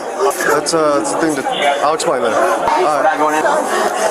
Rachel, we're gonna get you up and walk and put you in this chair. Okay, just get my stuff. You are not going to kick anybody. I will spray you if you do. If you spray me if you want. Just get my stuff. Just get my stuff. We're gonna get you over here into this chair. Get off the fucking legs. I need you to stand up. Okay, look, my stuff is right there. Okay, sit up. Off the fucking legs. Roll over to your side. Roll over to your side. Roll over. Let's go. No, sit up. Roll to your right. Roll to your right. Roll to your right. Left, stupid. We don't roll to your right. Pull that one forward this way. Pull that right leg. Roll to your right, please. That way. There you go. You're gonna tuck that leg and you're gonna get up on 3. All right, ready? Okay? 1, 2, 3. There you go. All right, have a seat in the chair, please. Stop. Oh, now just stop shaking now. Hold me like that for that. Stop. Okay, so let me go. Just let me go. Okay, you don't have to hold me like that. Sit down the chair. Okay, let me go. Just grab my stuff. We don't want. We'll grab your stuff. Sit down. Guys, Put your feet down. I'll take off Your feet down. Okay, let me go. You're hurting my wrist. Let me Stop. You're acting like a child right now. Let's I go. don't care. Just let me Ask him to let let me go over and over means she might be drunk. Because they're not letting you go. They're not going. Oh my God, bro. You Man, guys everybody looking at her, that's what's your fucked up. academy for to hold somebody, bro? You guys suck. You just let me go. You're hilarious. Just let me go. I can't go nowhere. Just let me go. You're hilarious. Can't go nowhere. Why you keep saying let me go? Just let me go. I gotta just say to my you laughing? Actually sneeze just now. So stop. You actually sneeze just now, bro. Let me accommodate myself, bro. Now I'm about to take y'all job too serious, dog. Let me go. You're already home. Y'all think she drunk, though?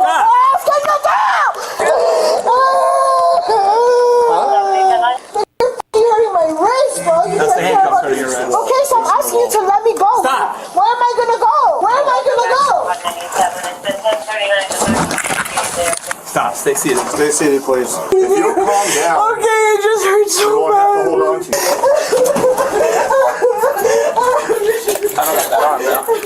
There's the outside there. God, there's nowhere I can go. It's not going to happen. Let's go. All right, got it.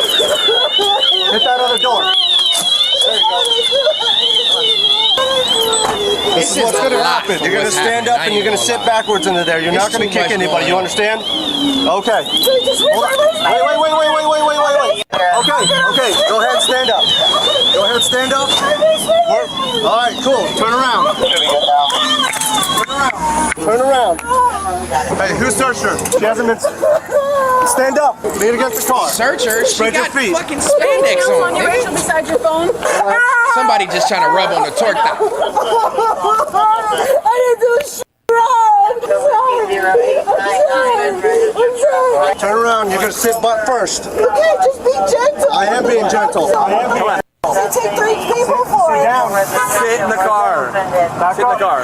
Sit down. That look was like, nigga, Back up, back I'll fuck steps. you up. Back steps. Butt on the seat. Now scoot all the way in. Rotate your legs in. Scoot all the way in.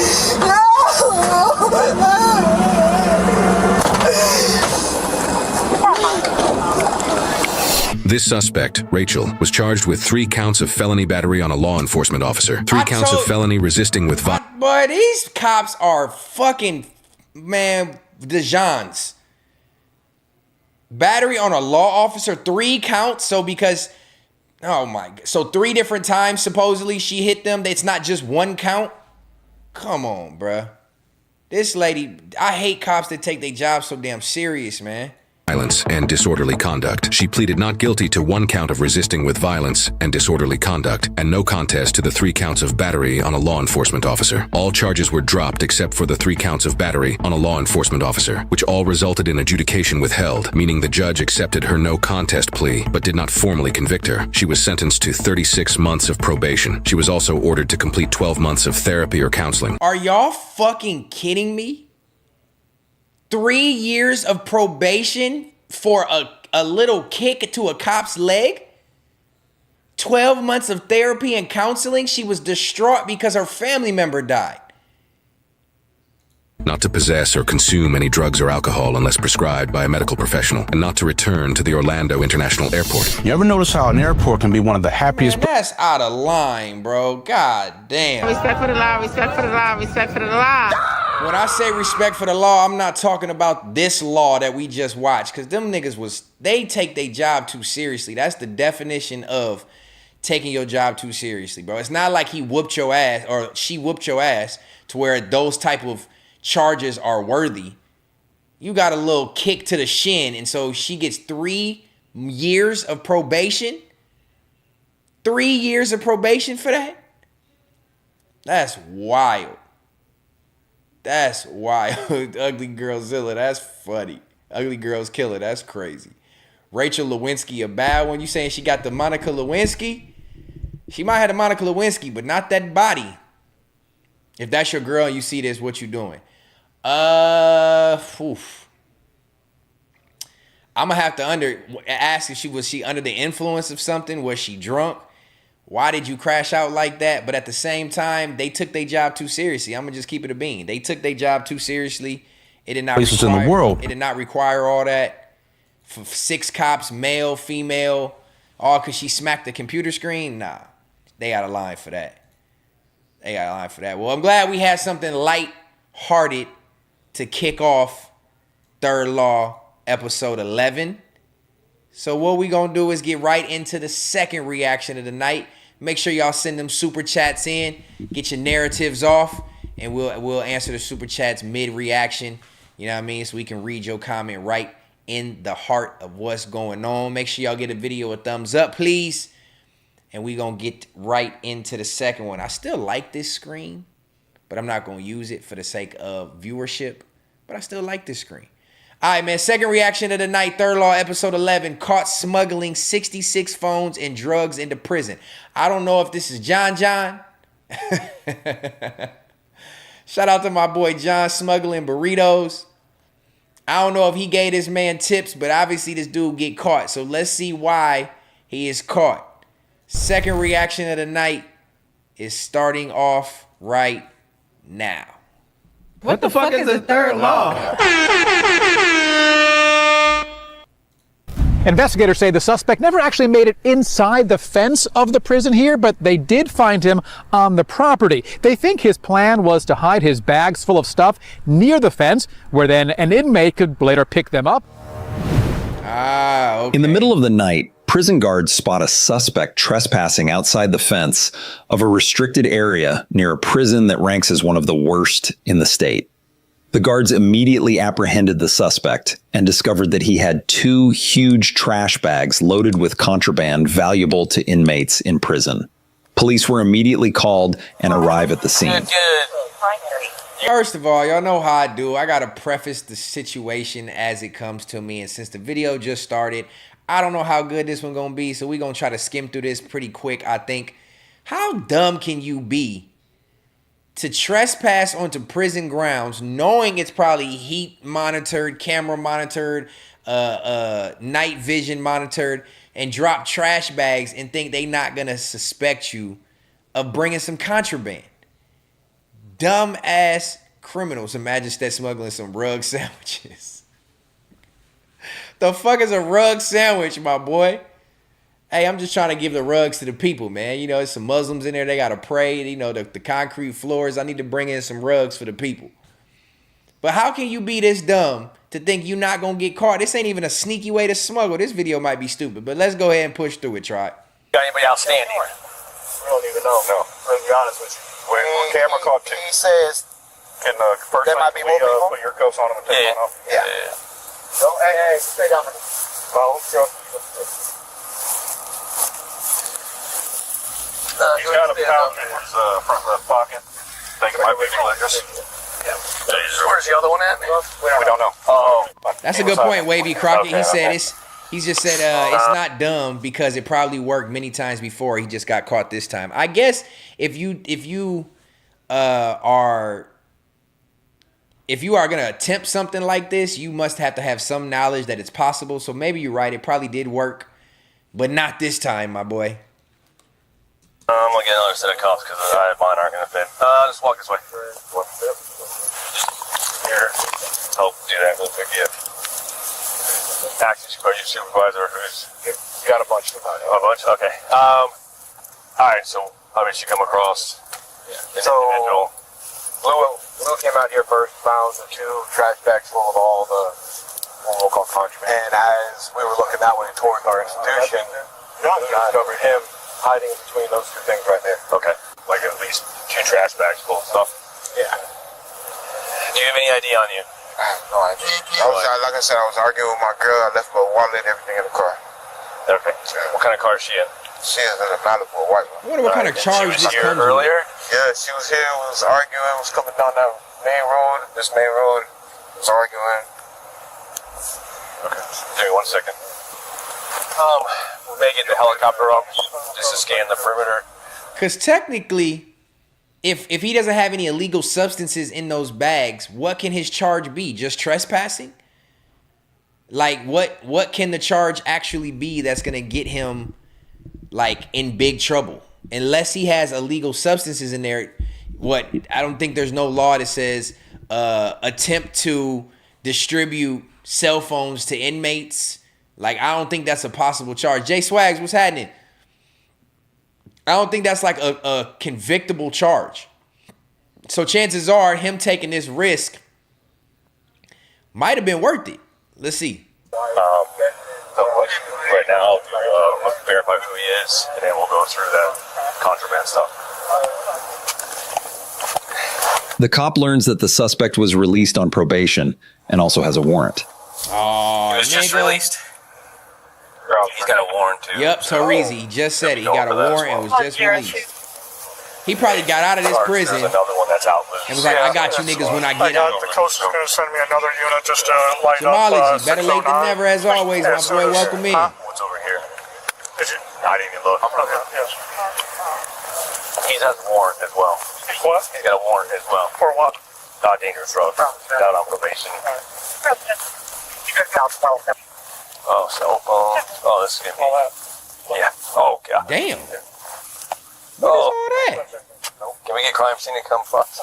The trash bags were full of methamphetamine, the narcotic K2, and marijuana, and also included cigarettes, alcohol, phone chargers, clothing, and items such as deodorant and toothpaste. Even more concerning, one bag also contained no less than 60 cell phones. And meth?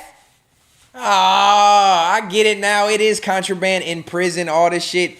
The meth is probably the only thing that's a real charge outside of prison. But how the fuck how did you think you was gonna leave this outside of a prison gate and they was gonna be able to get it through the gate? Look how big some of this shit is. In prison, niggas will do some K2. Niggas will do some K2 in prison.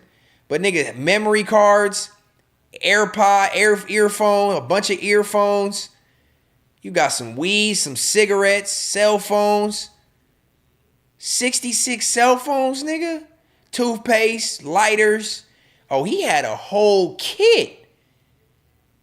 For sure, he had a whole kit. an insane amount being smuggled at one time.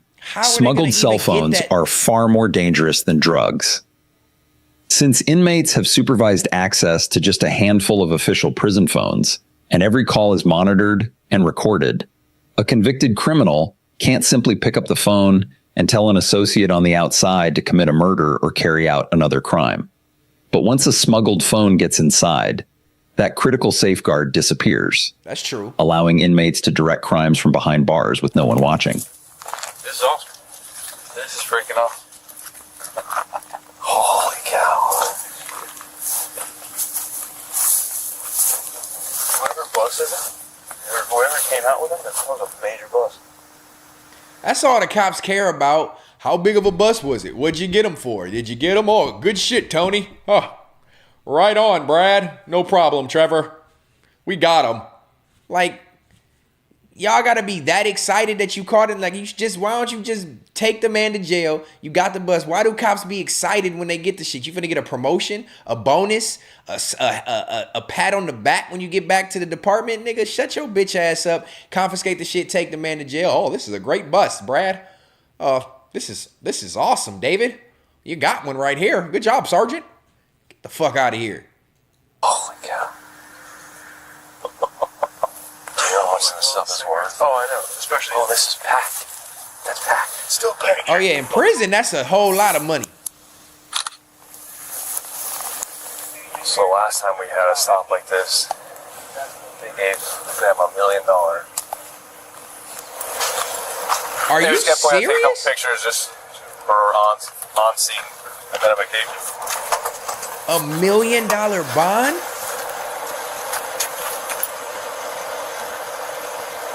That nigga look like that. Damn. That nigga got drugged through the grass. That nigga look like that. What's that rapper, 24 Hours? He just got out of prison and told him, hey, nigga, don't worry, I got you. I'm about to drop this shit off. It's going to be outside the gate at 1 a.m. When you get out, come get this shit. I hope he don't have $1 million bond for that. Harry O is crazy. Did you have anything else on them? Did you have anything on you? They said they were by yourself. All right, no weapons or anything. The pouch found in his pocket contained more than 20 grams of cannabis, which added to his charges. That was 20 grams? Now we'll try to figure everything out. That wasn't no 20 grams balled up like that. That's some dirt. Last name? It looks like you're trespassing as opposed to. I understand everything. The whole entire guy. I understand the whole entire thing. You want to talk about any of that stuff? Like I said, I don't. Like wrong place, wrong time. Like you're forced to do something. You know what I mean? Like I know how. I don't know how it works inside, but I do know that shit happens and you're forced to do things. Now would be where. Me personally, I was in the feds. I don't even know this is a state prison. I was in the feds. Oh, you did federal time? Yeah, like this is. Because you have a state DOC number. So what'd you do your hard time for? That's hard time. I did that for fraud. Fraud. That's what I did. 2.5 years, but 22 months. I did 22 months in the joint. Okay. And then I got released to a halfway house. And from there, I was on papers for federal. I completed the term. I think it said you were released on 9/24/24, which was last month. It showed a release date. I think that's what I said. Well, if it's saying that, that's probably because I just completed the term. I just completed for the term for the robbery, just for the possession. So right now, you just look at he not even tripping. Depending on if they want to just do a notice to appear, or if it would be actually a jail trip. This is kind of what they're working on. Trespassing is a misdemeanor. Yeah, I know it is, but I hope it's not none of that. How old your son? That's what I'm saying. Low key, he might be able to get off on this because he said he got into a fight with his girl. He just got out the car with all this shit, and that's when they caught him. So he low key got a good alibi, and it could just be trespassing. That's what I was saying like 10 minutes ago, that I don't think this is like a chargeable crime. Nothing he had, well, besides the meth, nothing he had is actually illegal. Cigarettes aren't illegal, headphones, cell phones, clothes, toothpaste, all that shit is not illegal. Just one? Just one. Okay. I need to become a better father for him because I haven't been so much of a best father, so much I've been It's not easy. It's not easy, like, yeah, it's not easy. That's what I was asking, like, but wrong place, wrong time, like, obviously they saw two on the camera, which is how they came out to the area. Right, exactly. So if there was anything that he not gonna tell you nothing else, nigga, shut up. This is why I was here, what I was doing, like, I know you have your story, and it's not the church, I'm not saying it's lying. When we look at the whole situation, like, there was two, and then within 30 yards, there's a shit ton of stuff that it's coming into here. Just the typical contraband that people look for. Oh, he's not even There's claiming that was his? They were going back reviewing to watch you walk in to see all of that. At the moment that we were talking, even now, the indication that you were with somebody else is how they came to you. And I guess my bigger concern would be, like, are you in any trouble by, like, if those items don't make it, who's gonna take the hit for them not coming in? You know what I mean? Like, you've been in, so you know, like, there's an order it's made. If it doesn't come in, or if there's stuff that needs to come in, it's not gonna make it, somebody's be in trouble. See, me personally, where I was, it was kind of strict. There was a few guys that had like contraband as far as like phones and all that. Yeah. So I really didn't, get into that stuff because me personally, I didn't have no items or stuff like that. So. You run with anybody? Nigga, quit asking all these. Most people in prisons have to survive, and it's all. He's just trying to ask anything he can get to try to up this charge on this nigga. Nothing. You were neutral. Also, I'm gonna be honest with you. In federal prison, there was like a Haitian thing. I'm a Haitian descent. So basically, all the Haitians we kind of like CMF stuff. Nah, there was a couple guys there that I realized, they were claiming CMF or whatnot. They even trying to take me home. That's what they call it, take you home. Trying to take you home or whatever, trying to make you join. I told him, man, look, I'm about to get out. It's not my lifestyle. So I told him straight up, like, it's not me. But basically, it was just like it's like a Haitian kind of car. Yeah. And it had all that stuff on there. But for the most part, I just stayed to myself. You got any ink? Nigga, this is shit for an interrogation room. This nigga. What happens in this shit? Because the way his everybody's got a story. Thing, like, talk with him. Bro, this cop is annoying as fuck. Of course, definitely. You didn't try to walk to the gates and ride or help, or... I didn't. I really honestly didn't. I didn't even realize what type of place this was until now. I didn't really realize. But I did so he's sticking with his story. What was the reason to take a detour from 95? Oh, me and my girl, she had to get gas. There ain't no gas station here. There was a gas station way in town, though. I think that's where, I don't know exactly where. I'm not where 90, I know. Where 95 is, and the rest area is behind. It ain't gonna have no crazy twist. That's why I'm fast forwarding through. To be intoxicated, investigators note in the affidavit that the suspect did not seem to have any sign of being impaired and was coherent and attentive to the interview questions. So obviously it was significant enough for you to get out of the car. What are you guys arguing about? None of your fucking business.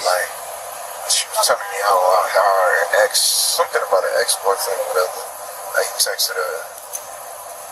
So, we got a dispute about the whole entire thing. Like, I was just like, why is he just texting right now? Like, So pretty much what the cop is trying to get him to confess to having those bags and bringing them to the prison grounds.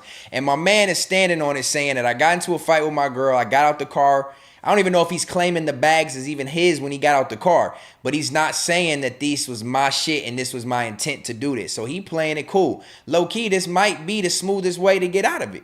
If, we supposed to be, like, on the street for Prison, asking, like, wait, there's nothing out here.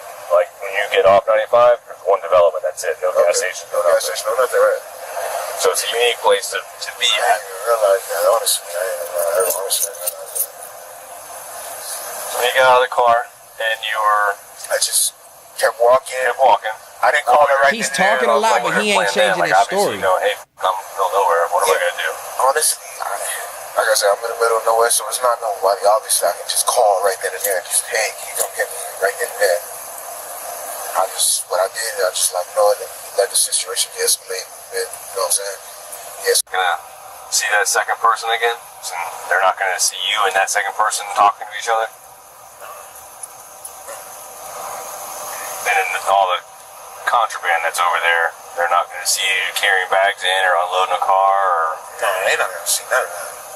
Because, like I said, that was never my intention to bring that to The suspect was charged with introducing contraband into a state facility, possession of a controlled substance. Watches. This nigga got watches. What kind of cigarettes are these, Tribe? Y'all ever seen a brown cigarette? Look at that long ass filter.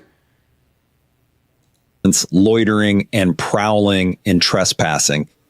He received a 9-month jail sentence after 9 months in jail. That had to be grab a leaves and rolling papers.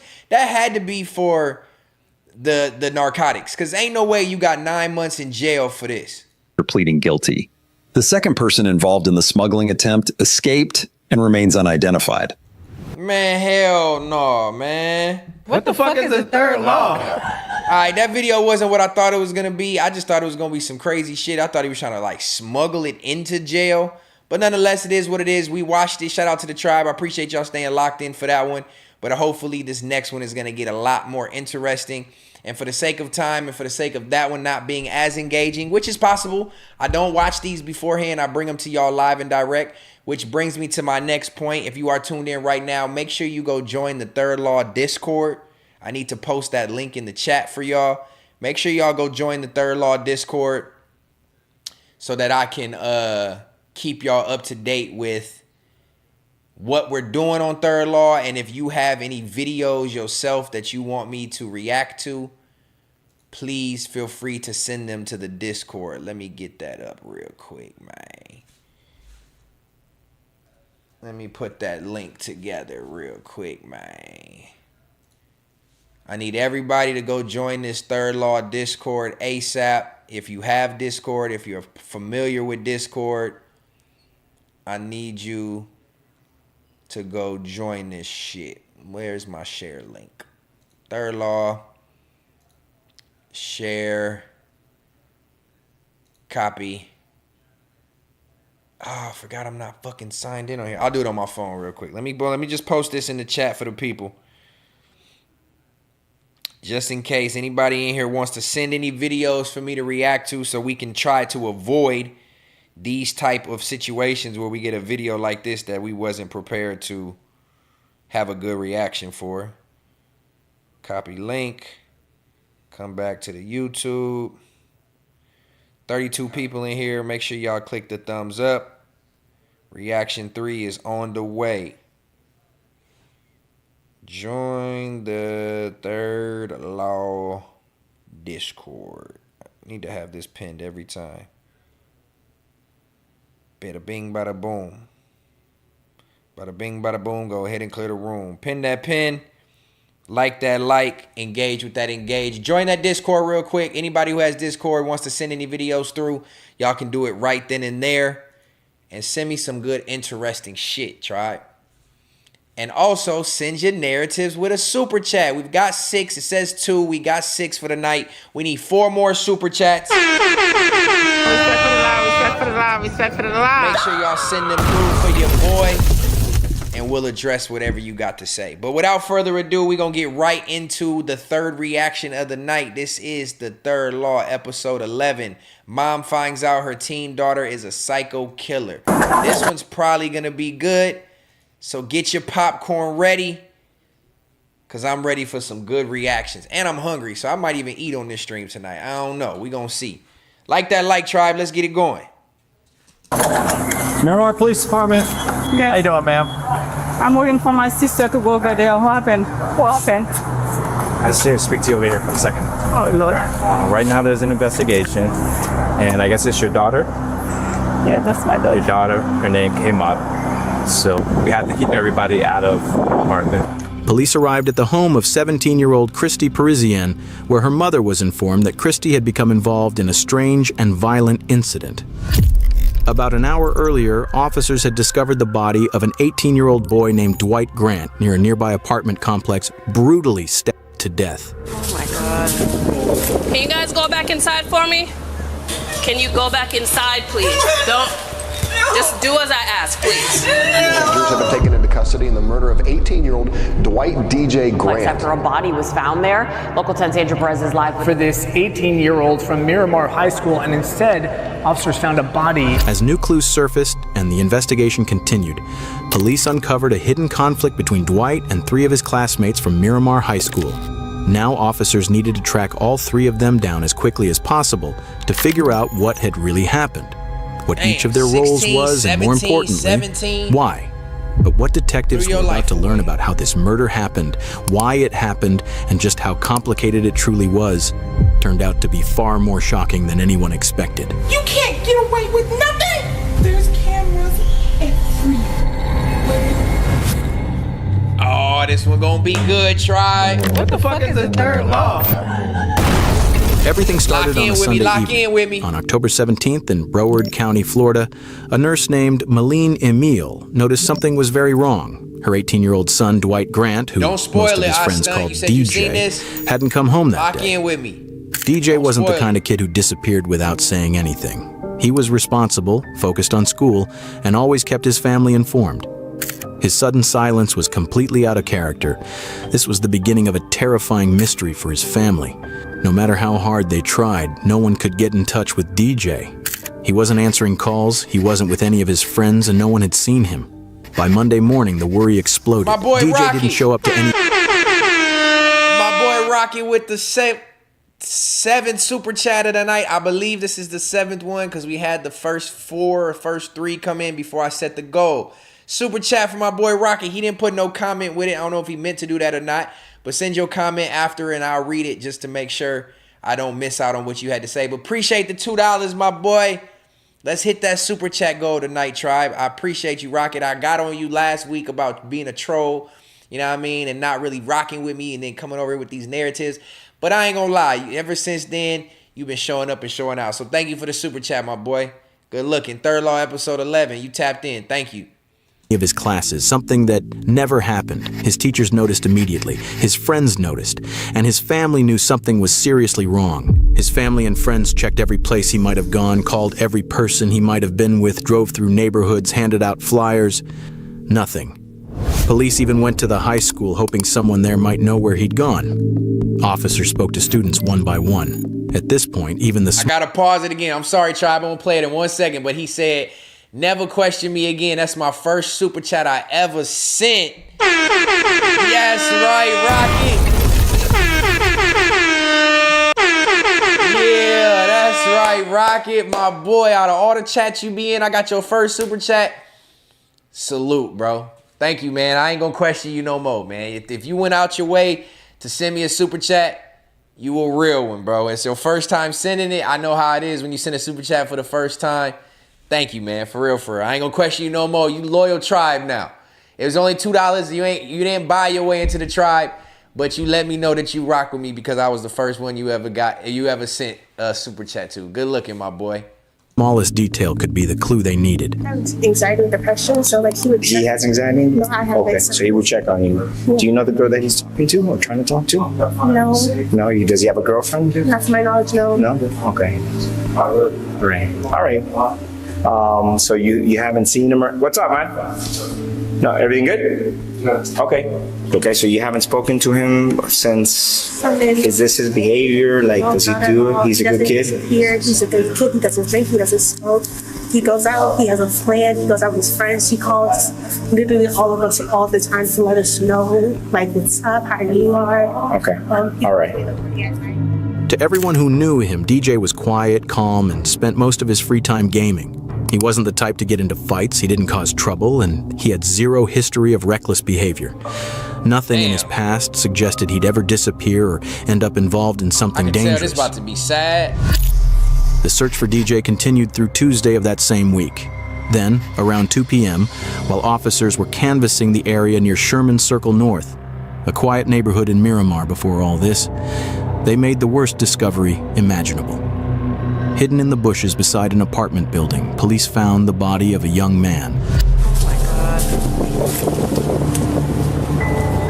Here, let me step back. The body was found just outside the apartment building where DJ lived. All that time, he had been there, right near his own home. No, so this whole time the family is looking for him for 2 days. His body is dead outside of his apartment complex. That's crazy. So nobody thought to canvass the area, like outside the crib? Nobody thought to walk around and look for 2 days? An 18-year-old is missing for 2 days and y'all don't even check the grounds that the man lives on? Come on, man. Who dropped the ball, bro? Sad but funny if you dark. Nah, that can't be funny, I stunt. I'm dark, but it can't be that crazy. Oh, Jamalaji said it was weird seeing that boy walking by. Shit, it's the police, bro. I be looking at police funny too. Like, what you want? What you doing? Damn.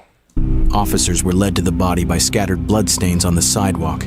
From an initial examination, the body had 2 fatal stab wounds, one to the neck and one to the chest. Damn. A knife was also found nearby, hidden in the bushes next to the body. Can you go back inside, please? What criminal hides the knife do as next I to the ask, body? Please.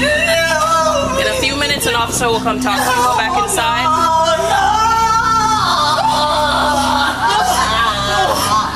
Listen, I can't answer anything right now. I just need you to go inside the apartment and stay there till I can get somebody to come and speak to you, please. Bro, I hate hearing family stories. Listen, what did I just ask? Just give us And here we go again. I said this last week. When a family member is distraught because of a murder or their loved one being dead or found dead or something, why is there no compassion or sympathy from the police, bro? What is the mom gonna do that's gonna be so harmful to what's going on that you gotta make them stay inside and argue with them and do all this shit? What is so wrong with letting the family react? I hate, bro, this is the times when I hate police, bro. This woman just found out her son was murdered outside of her apartment complex where they live. And they're telling them, what did I just tell you? Go back in the room. Go back. Stay inside. Bitch. Thank you. I'm crashing some shit. Few minutes and somebody will come and talk to you. Just give me a few minutes. Go ahead and go inside. After speaking with DJ's family and asking them to remain patient, officers immediately blocked off the area surrounding the body and began processing the scene for evidence. 4 officers were on scene working to secure the area, search for evidence, and confirm the identity of the victim as quickly as possible. Does this all happen aquí abajo? Aquí abajo. Sí. Ahí abajo del stairwell que está ahí había mucha sangre, and you can see that probablemente están tratando de limpiarlo. Hay una cámara aquí, hay 2 cámaras aquí, y hay una cámara en esa esquina donde lo tiraron. When did this all happen? Sunday. On Sunday, he went missing Sunday. Miramar is a quiet, close-knit community where news spreads fast. So when word got out about the brutal discovery of an 18-year-old's body, tips started pouring in almost immediately. Several people came to police headquarters, hoping the information they had might help. Among them was a woman who walked into the lobby holding her teenage niece's phone. She wanted to tell police about a private group chat that had caught her attention. At the time, officers had no idea that this small piece of information would end up being the key to solving the entire case. Can you give me a brief rundown? I'm so sorry. I know I'm seeing on the news that they found a body over by Sherman Circle, and they keep showing a picture of the kid that goes to Miramar High, saying they can't guarantee that it's him, basically, blah, blah, blah. Okay. But on my niece's phone, all the texts are coming through that they're her friends. There's people from school there, and they know it's him. I just came here because my niece was telling me that she had got these texts from this girl yesterday from the modeling, and she said it was the most traumatizing day of her life when she seen him yesterday, which would have been Sunday. Yeah. So in my mind, 1 and 1, I'm not saying she did anything, but I'm not saying I can't come here and not show you either, because she keeps saying, tells everybody in how many people she's killed and she's in a gang, which I mean, and it could be. Wait. So this aunt took her niece's phone because she got. Hold the fuck up. How did you get your niece's phone to look through it? Well, hold on. Because she keeps saying, tells everybody in how many people she's killed and she's in a gang, which she's in a gang. I mean, and it could be just to be, the cool or to be tough. But you never know. It's like, the same thing. I don't want the text messages here. I don't want them to show my nieces. I don't want like her to associate with. Okay. By the next day, Wednesday, the victim's identity was finally confirmed. The body belonged to DJ Grant, the Miramar High School student who had been reported missing. And Nicole, there are still so many more questions than answers at this hour. Our officers came out here because they were helping the search for this 18-year-old from Miramar High School, and instead, officers found a body in the bushes. Now, police had to start putting the broken pieces of the puzzle together. The evidence from the crime scene, and more importantly, the group chat that the woman had brought to them. Inside the chat, police found disturbing messages linked to 3 teens, 3 names that within hours would become central to the investigation. 17-year-old Andre Dexter Clements, 16-year-old Jaslyn Smith, and 17-year-old Christy Parisian. Without wasting any time, officers began tracking them down. Christy was the first person police went to. Miramar Police Department. How you doing, ma'am? So, right now there's an investigation, and I guess it's your daughter? Yeah, that's my daughter. Bro. What we're gonna have to do is... How can you... I get teens are teens, they're not too smart. But how can you have a group chat discussing murders and crimes? Do people ever forget that you can just talk in person? In a place where you're not being recorded, where shit can't be encrypted, it's not encrypted and can't be found and all this. Like a group chat talking about the man being murdered. We're gonna have to keep you out of the house for now. Me? Yes. Nothing has to do with you personally, but we have to keep everybody out of the apartment. So if there's anybody else in there that's in there. My baby sister, she's at work now. But nobody else is inside? No, only 3 of us. You got shoes on? Okay. So we have detectives that are going to get a search warrant. Okay. So right now, we're just going to make sure nobody's inside, and then we're going to close the door. and then we're gonna wait for the warrant to get here. And then When I can come back. when who? When I can come back, no? As soon as you're done with the search warrant, then Today, no? They don't want her to be able to hide any evidence. My phone for my sister is okay? Take my phone? My phone is right there. Can I call her? Because I'm waiting on her to well, right now at this point, we already gave you, notice that nobody can go back inside. Man, let me get my fucking phone, This is right there, by the way. You see my phone right there? We really got to follow protocol. At this point, officers didn't have a warrant, so they wouldn't allow Christy's mother to go inside the house. She waited outside with them until another law enforcement member arrived with a warrant. While they were waiting, she told them that earlier that day, Christy had left her a voice message about the murder. Because of that, they changed course and retrieved the phone so the message could be played. I'll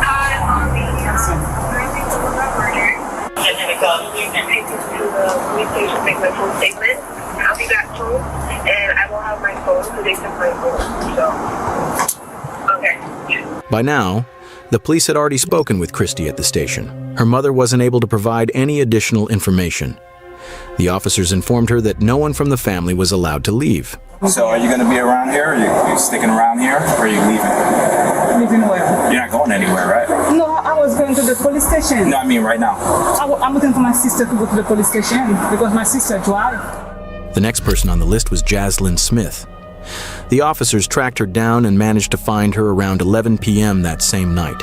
Outside her family's apartment, they spoke with her while her mother was present. Did you hurt this person? I didn't. I didn't hit you or anything. I was just told to push him and make sure he stays in the home. I don't know exactly. That's a girl? You're telling me that you were told to do something? I don't know what you did. I don't know what you didn't do. She said that she was told to keep him in a corner. Andre. Okay. That's a girl?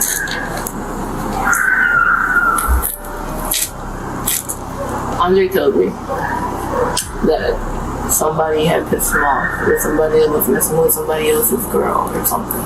It had to do with some type of chick. And that he was upset and that he needed some backup for a fight. He told me it was just a fight. Jaslyn had been told to trap DJ in the stairwell. Andre needed backup for the fight, which was apparently over a girl, Andre's ex, who was now involved with DJ. Oh my God. You don't have to stay here. You do not have to talk to me. Are you going to arrest my child? No, I'm not going to arrest your child. I want to hear what she has to say, but I wanted to reiterate because I said it to you and she wasn't here. He told me to dress like an all black and follow him. Andre? Yes. I want to do rag and everything. He just said, do this for me. Just help me out with a fight. We're fine. What type of nigga is you to ask this strong ass, I guess I just answered my question, this strong ass bitch, you ask a girl to come back you up in a fight? You just needed her weight. What type of, bulldagging, the enforcer is crazy. What type of nigga is you want to go fight another nigga so you call a girl, say dress in all black and come help me? Man, get the fuck we out walked of here. all the way there and walked up the stairway. And Chrissy was there. Chrissy had seduced him from what I know. I was trying to just pretend and forget that it didn't happen. I already knew that if something like this was going to happen, I already knew the cops were going to show up sooner or later. And I already started preparing myself for the worst, Mom. What do you mean by preparing yourself for the worst? If they send me away, Mom. According to her, the mastermind behind the whole murder was Andre. He even picked out the colors of the clothes, and the plan was just a fight. Jaslyn clearly tried to downplay her own role and choices. But over the next half hour, the officers, and even her mother, would unintentionally learn the truth from her words, shocking them to their core. Things her 16-year-old daughter had done were far beyond what her mother could have imagined. Oh, she did more than Detectives were still said. putting the pieces together with no clear reason to make an arrest. But Jaslyn knew what was coming. She knew there was no escape, and she had already prepared herself for the worst. Because by everything I've already said, I'm an accomplice, and I know this, but I'm sorry. Come here, I can't. Come here.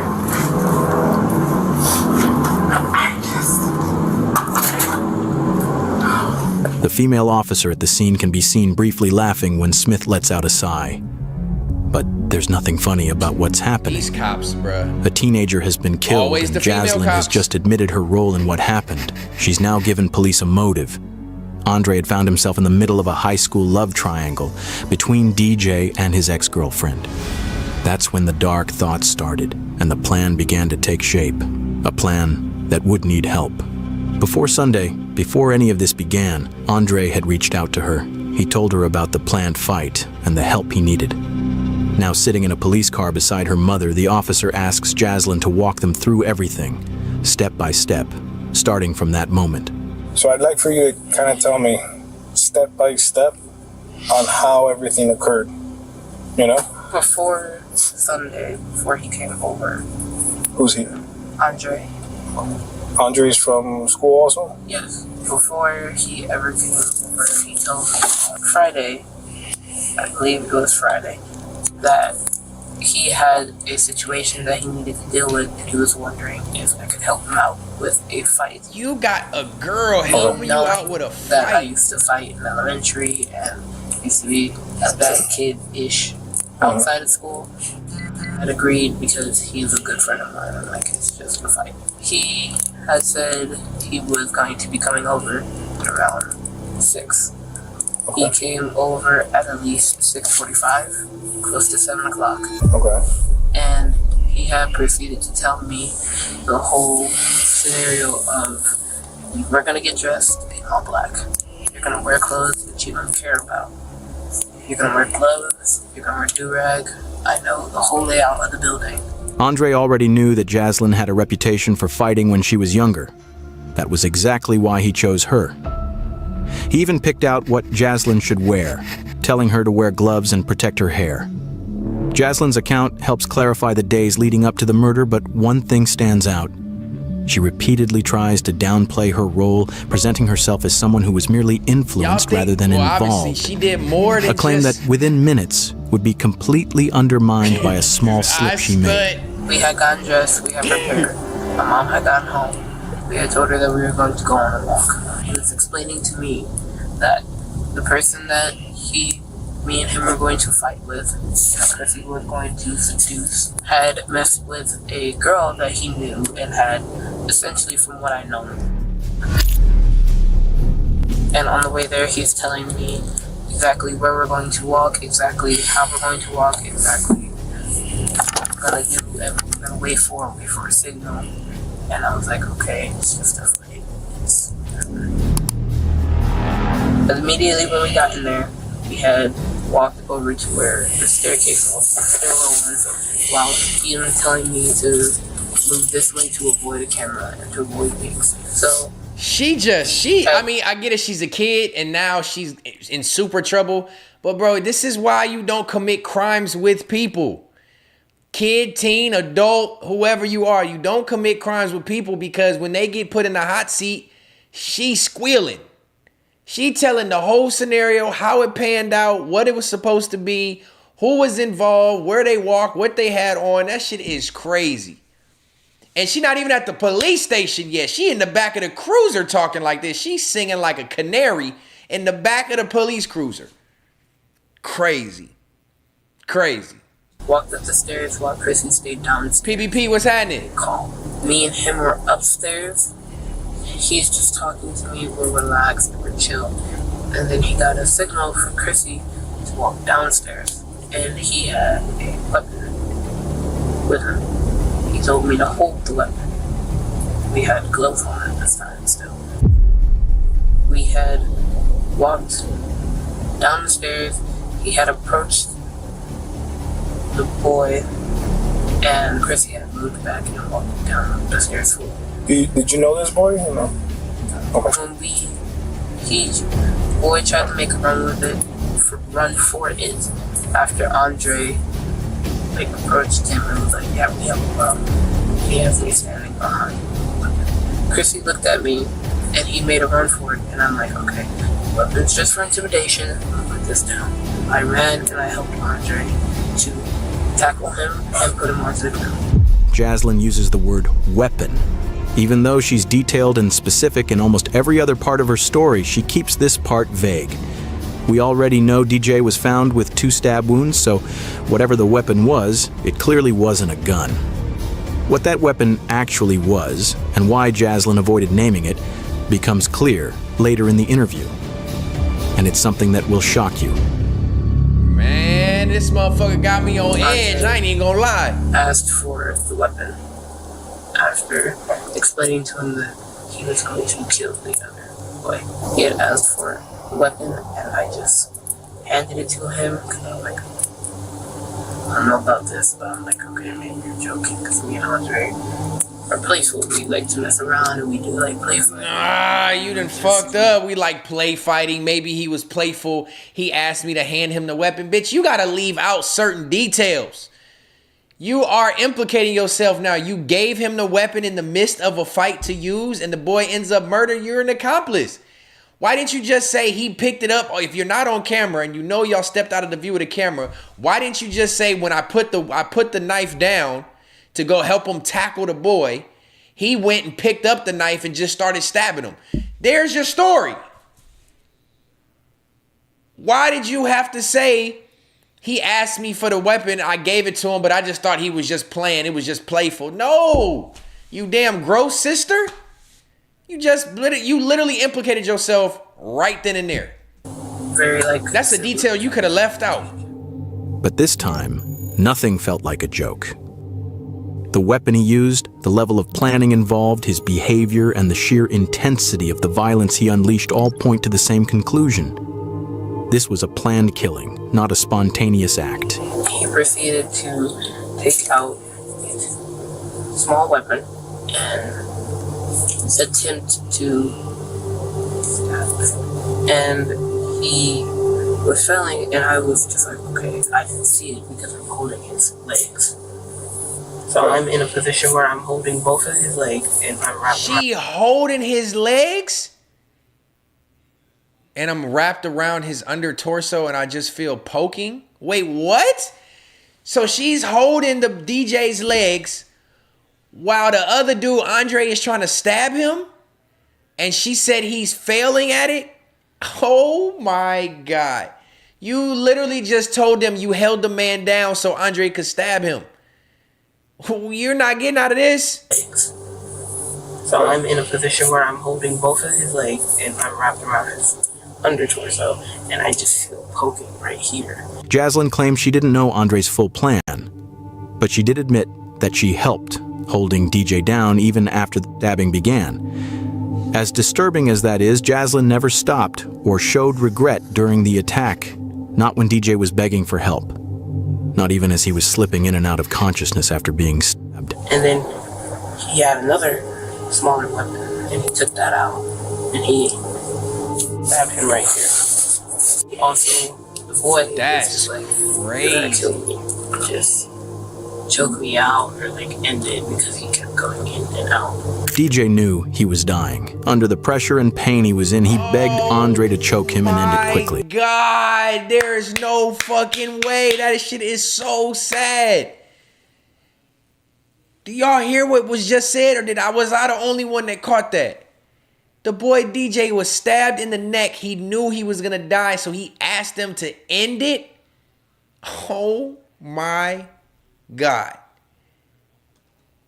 Choke me out, boy, and he stabbed him right here. Also, the boy was just like, you're gonna kill me.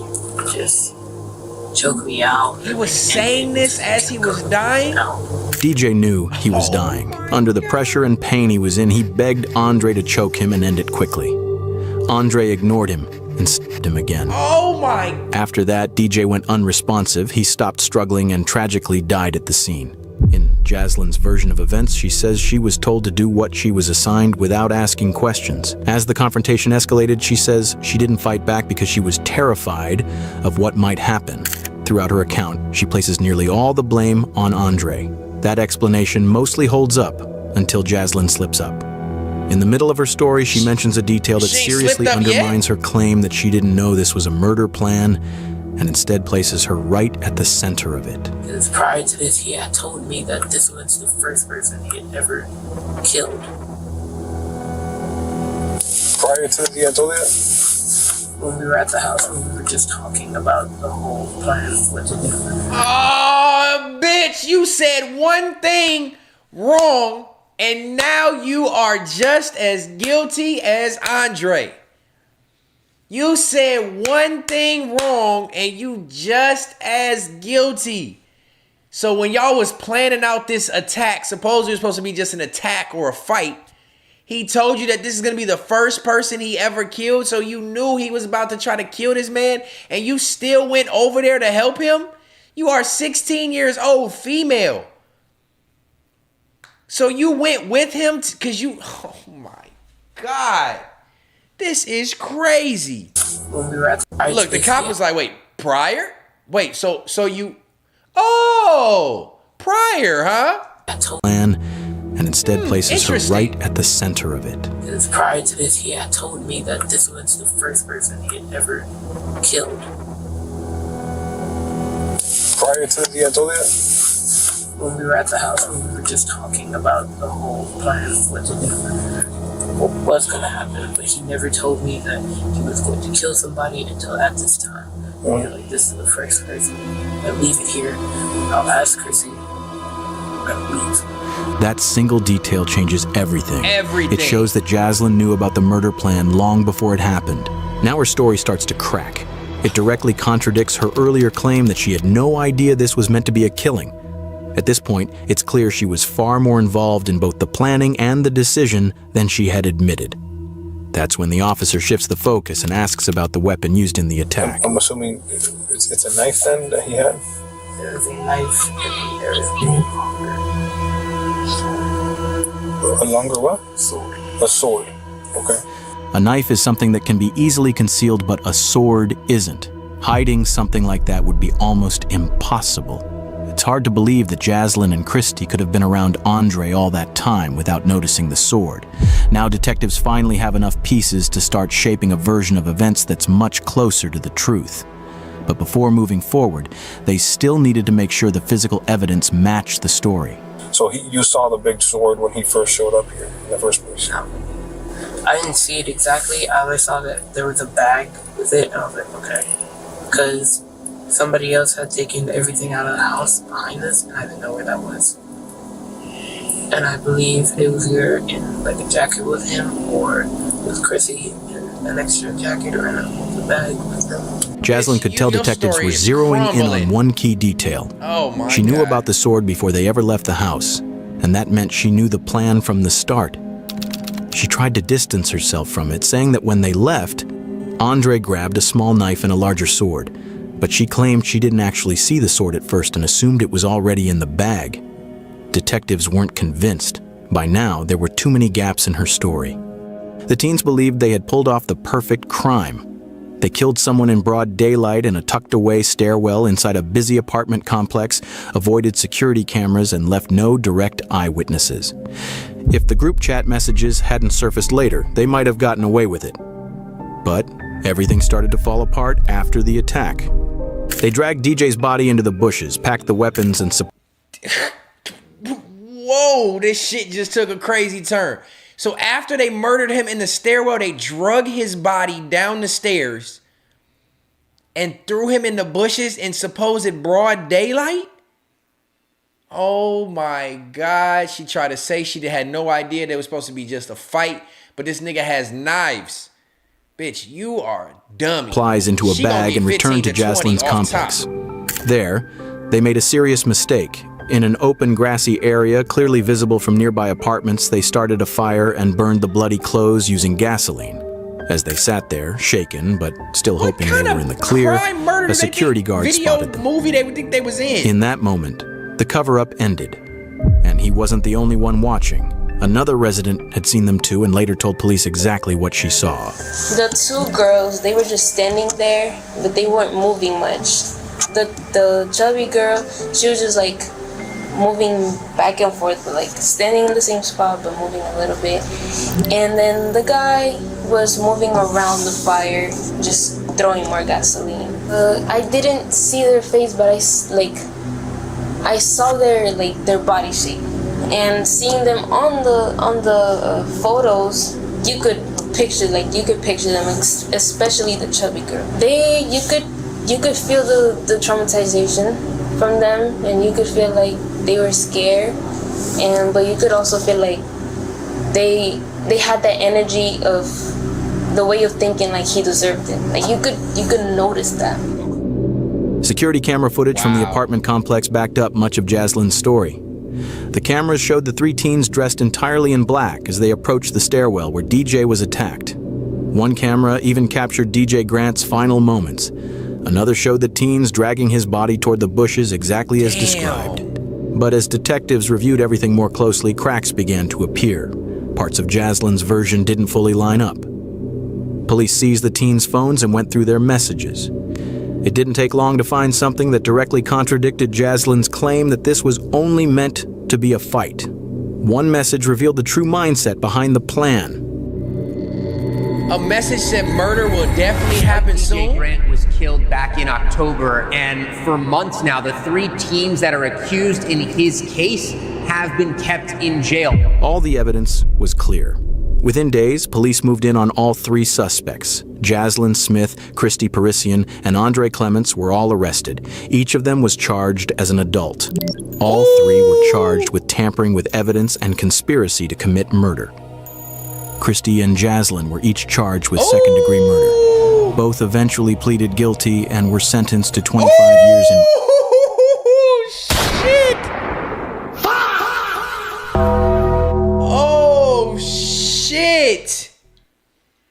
Oh, shit! They pled guilty to second-degree murder? They didn't try to fight that? Christy was the girl who was trying to like seduce him to get him out the house, come outside and talk to me. Oh my God, that's crazy. Each of them was charged as an adult. All three were charged with 16-year-old charged as an adult. That's how you know it was a gruesome situation. 16, 17, and 17 charged as an adult. Tampering with evidence, you're moving a dead body. Tampering with evidence and conspiracy to commit murder, which means y'all talked about it and planned it ahead of time. Commit murder. And then the two girls get second-degree murder charge? Second-degree murder comes with 25 years?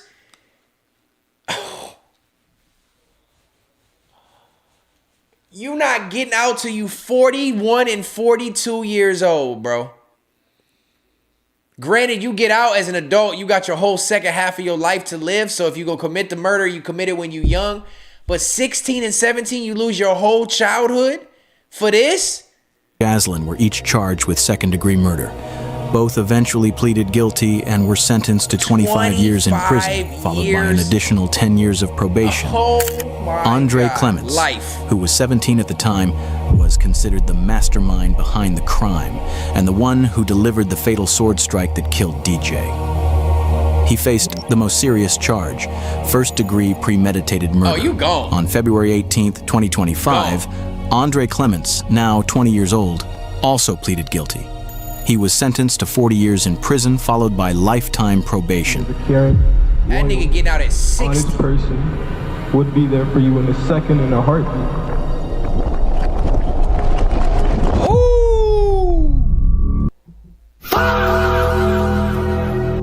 What the fuck is the third law? Damn, bruh. That's a sad ending. What crosses the question I have is, what crosses your mind to sit there and discuss that you're gonna murder somebody? Do these people, I know they kids, do they not ever see these type of other videos online or watch police shows or see jail shows to know what's coming to you? Why would you premeditate this? And then how can you, what crosses your mind to think that you're gonna go plan a murder for something so minuscule? Because your ex-girl is now fucking with this nigga, you gonna go murder him? And like, what is going through your mind to stab somebody in their neck, bro? I'll never understand somebody who commits a murder with a knife. Cause like you gotta feel like the meat, gristle, bone, poke, and watch them bleed out. Like if you gonna kill somebody, use a gun. How do you stab somebody and then like plan it? Like the thought is, I'm gonna stab this nigga in the neck. And for him to say, just end it, just kill me, just end it, is crazy. As you sitting there bleeding out, holding your neck. As a teenager, telling these other teenagers to just kill you, and then they pick your body up and dump you in the trees. Oh. And try to burn the clothes, but leave the knife next to the body? Like you ain't got no business committing no murder if you gonna leave the weapon there. Man, that shit is wild as fuck, bro. That shit is wild as hell. I did not expect to fucking see or hear that story to go that direction. And at first, I literally thought the girl was innocent. I thought she was just like literally saying she was going for a fight. She ruined it. Unless when they got to court, the other two people threw her in as complicit, she had a way to get out of it. But she's the one who spilled all the beans. She ate all the beans and spilled. That's fucked up. I don't mean to laugh at it right now. I'm not laughing at the situation. I'm laughing at her. She ate all the beans and then spilled them. Boy, that's why I stay in my basso. I ain't gonna lie, bro. It's showing more and more nowadays why it's good to not be outside and to not fuck with people, bro. Because they gonna get you in some shit. Some shit's bound to happen. And somebody gonna tell on you. That shit is wild as hell to me, man. Well, all right, man. That was the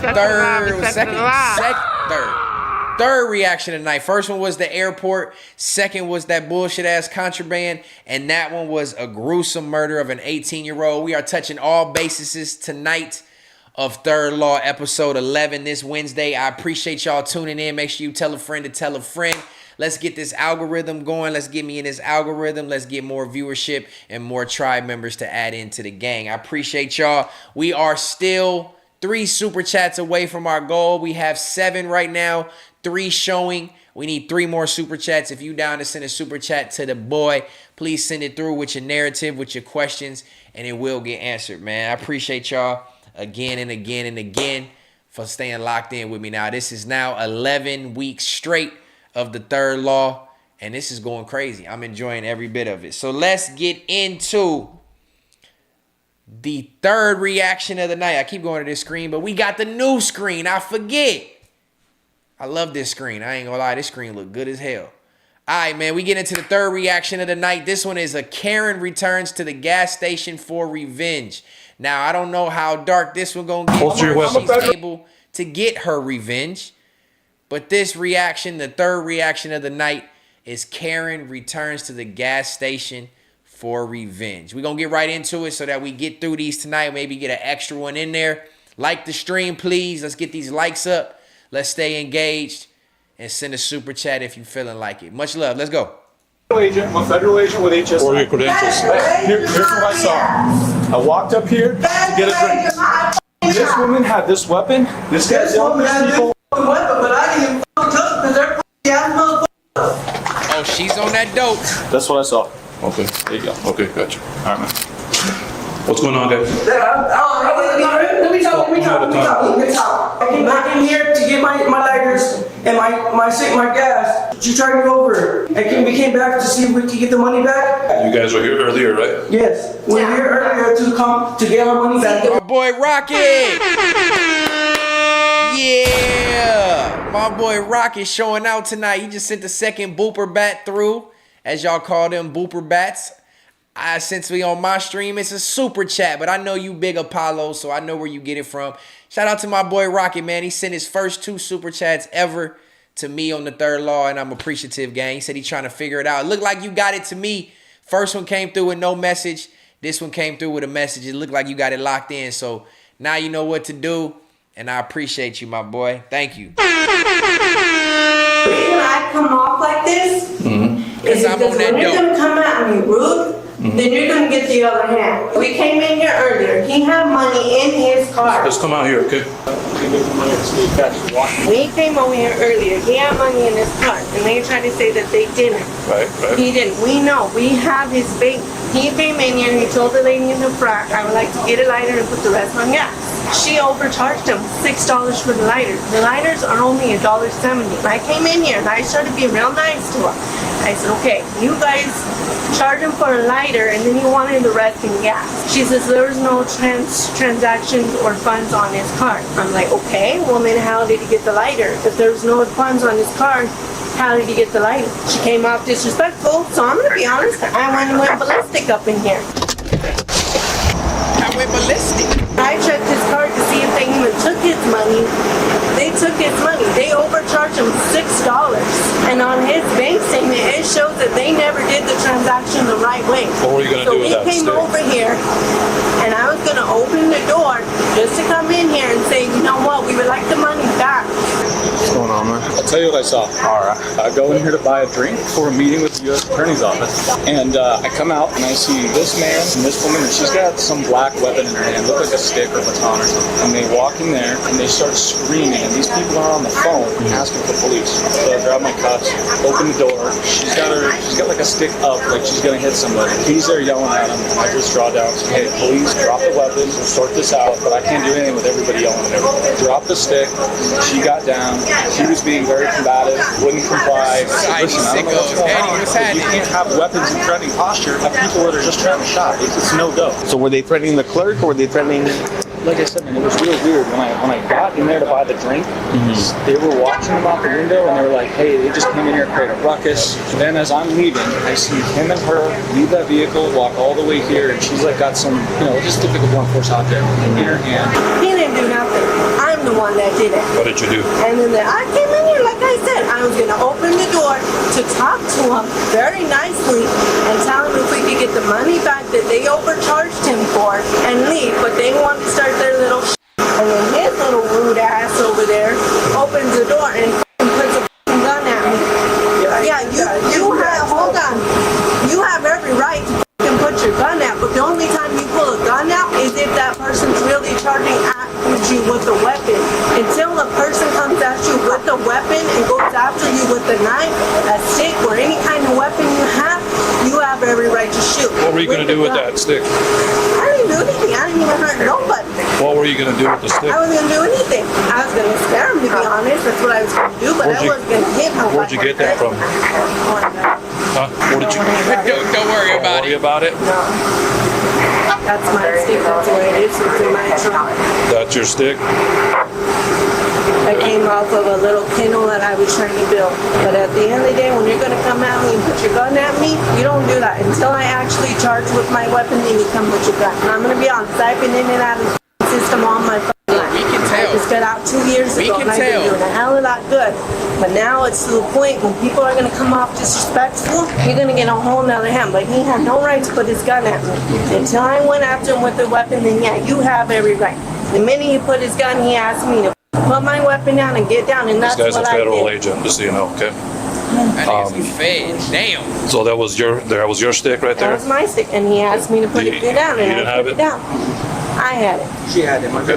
For right now, I'm going to detain you, okay? Because we're going to get more into the investigation. Why? But I'm going to detain you for now. No, you're not going to detain me. Put your hands behind You're your not going to detain me. Yes, I am. No, You're not you're not. I have my rights. You're not under arrest. You're going to be Oh, well, you're detaining me. You're going to be detained. You're Just relax. That's Until what we you're figure out doing. what's going to happen.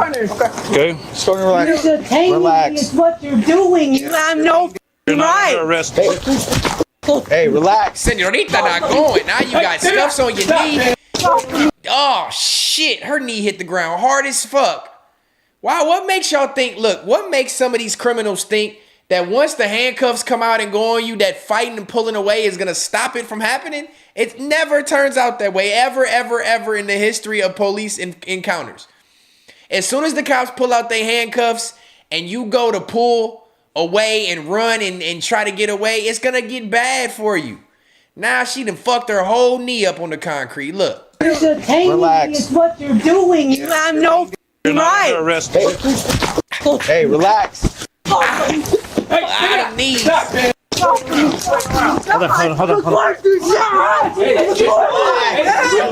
Relax, it'll be fine. Go over here. No, I'm not going nowhere. She's my partner. Go over there. Talk to her. What's she say take for? Go over there. No. She's my partner. She said take for no reason. No, I'm not going nowhere. Relax. Be fine. Oh, you're under arrest. Yeah. Relax. You guys are in the f***ing wrong. You guys are in the wrong. Relax.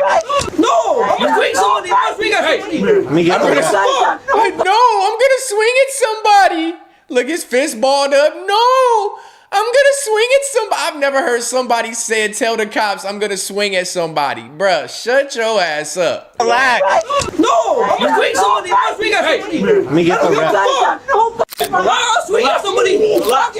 I'm crazy too. I'm crazy myself. I'm not gonna swing at I'm fucking crazy myself. No. Get back. Get back. Back off now. No. Back off. You're detained for no reason. Get back.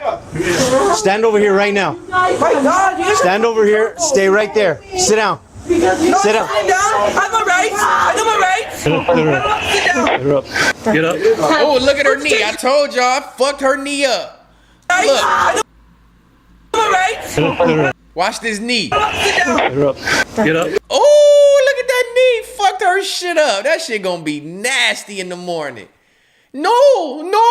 I know my rights. I'm gonna fucking hit somebody. Put the chaser down. Put your camera on too. It is on. I don't see it on. It is on. You know why? They have no right to detain me. Because you know what? Yeah, these motherfuckers are meth. Relax. That's why I know. Relax. Do you guys need the rap? You might. No. You need the rap.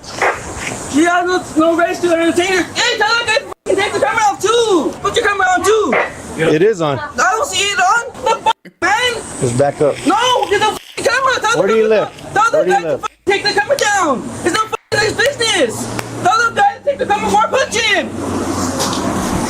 Take the camera down before I punch him. You guys are gonna get hell now. You guys are gonna get hell now. You guys are gonna get hell now. Relax. Get off. Oh yeah, this Get meth. off. Get the This is off. meth. Get the off. You guys have no right to detain my ass. You know why? Because I'm not doing nothing wrong. You're gonna sit in here. Sit in here. Okay? No. Make this easy. No, you guys made it fucking hard. Make it easy. You Relax. guys made it hard. You guys made it hard. All right, get in. Get in. Get in. Get your stupid ass in this goddamn $1.99 dress in the damn car. Get your ass in the car. Bitch, get your ass.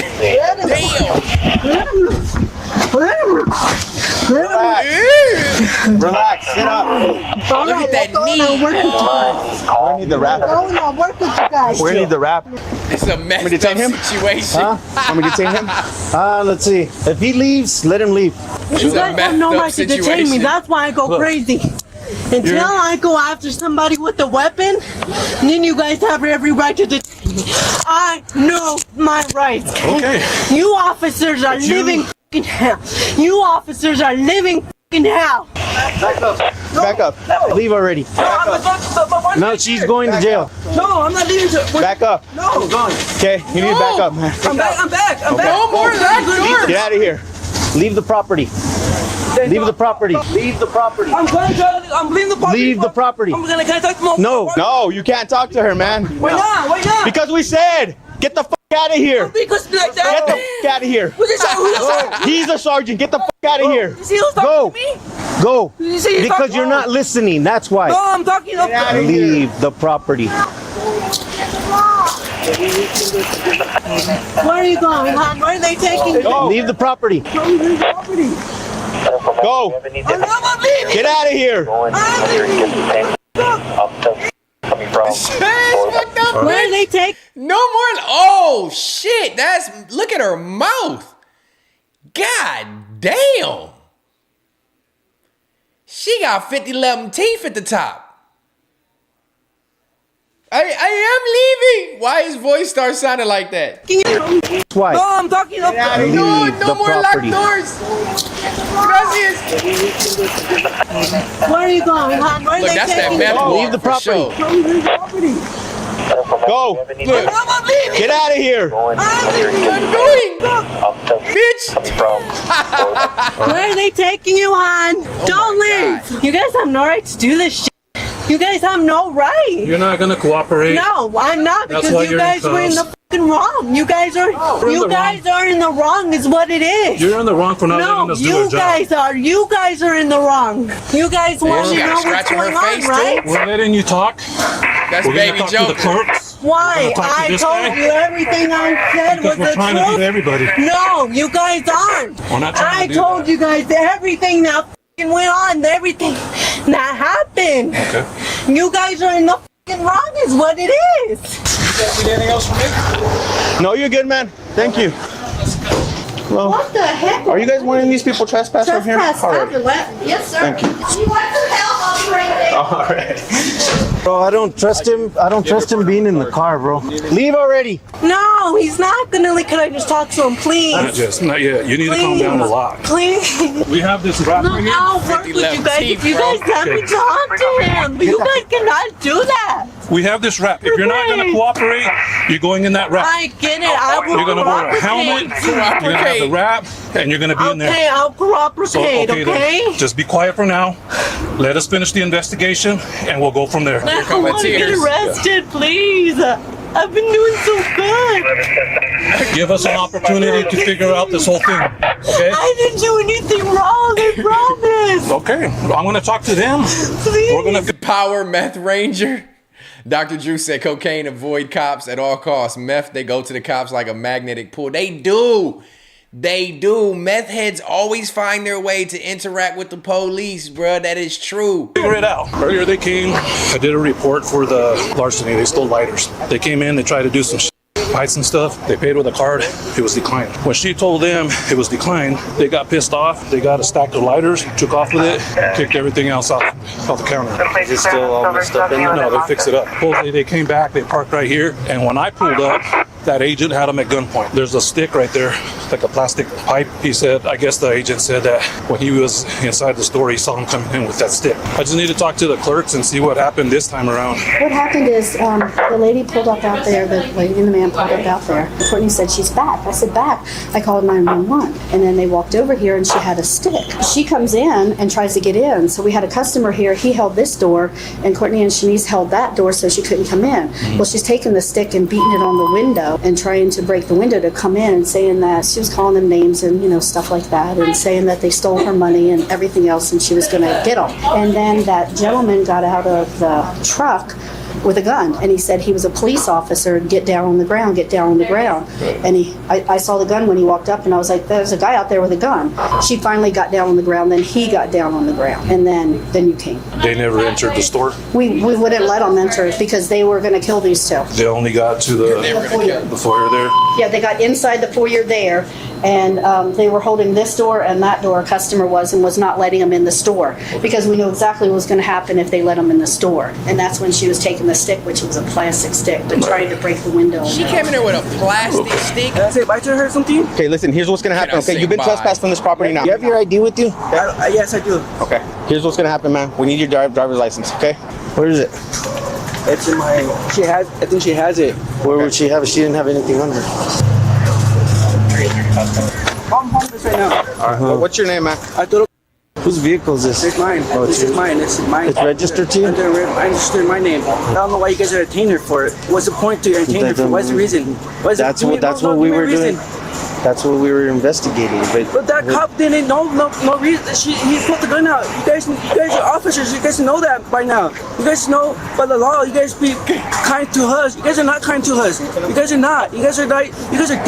When you guys as cops told me to fuck off, that's not nice to talk to a person like that to get the out of here. That's not nice. Well, it's not nice of you threatening other people either, is it? I don't go over there and start charging them and threatening them like you did. I don't do that. Yeah, I know. I understand that. I understand that. Yes, I do. I understand that now. You can't come back on this property, okay, man? I'm trying to be nice to you, okay? If you come back here and they call us and they say, hey, he's back here, and we find you here, man, you're gonna get arrested. Okay, we don't want that for you. Obviously, you're going through some stuff. What about gas? Why won't you put gas? You have to go somewhere else, man. Somewhere else? Yeah. What are you gonna do with her now? She's gonna go to jail. She's gonna go to jail? Yeah. Because what she did? Yes.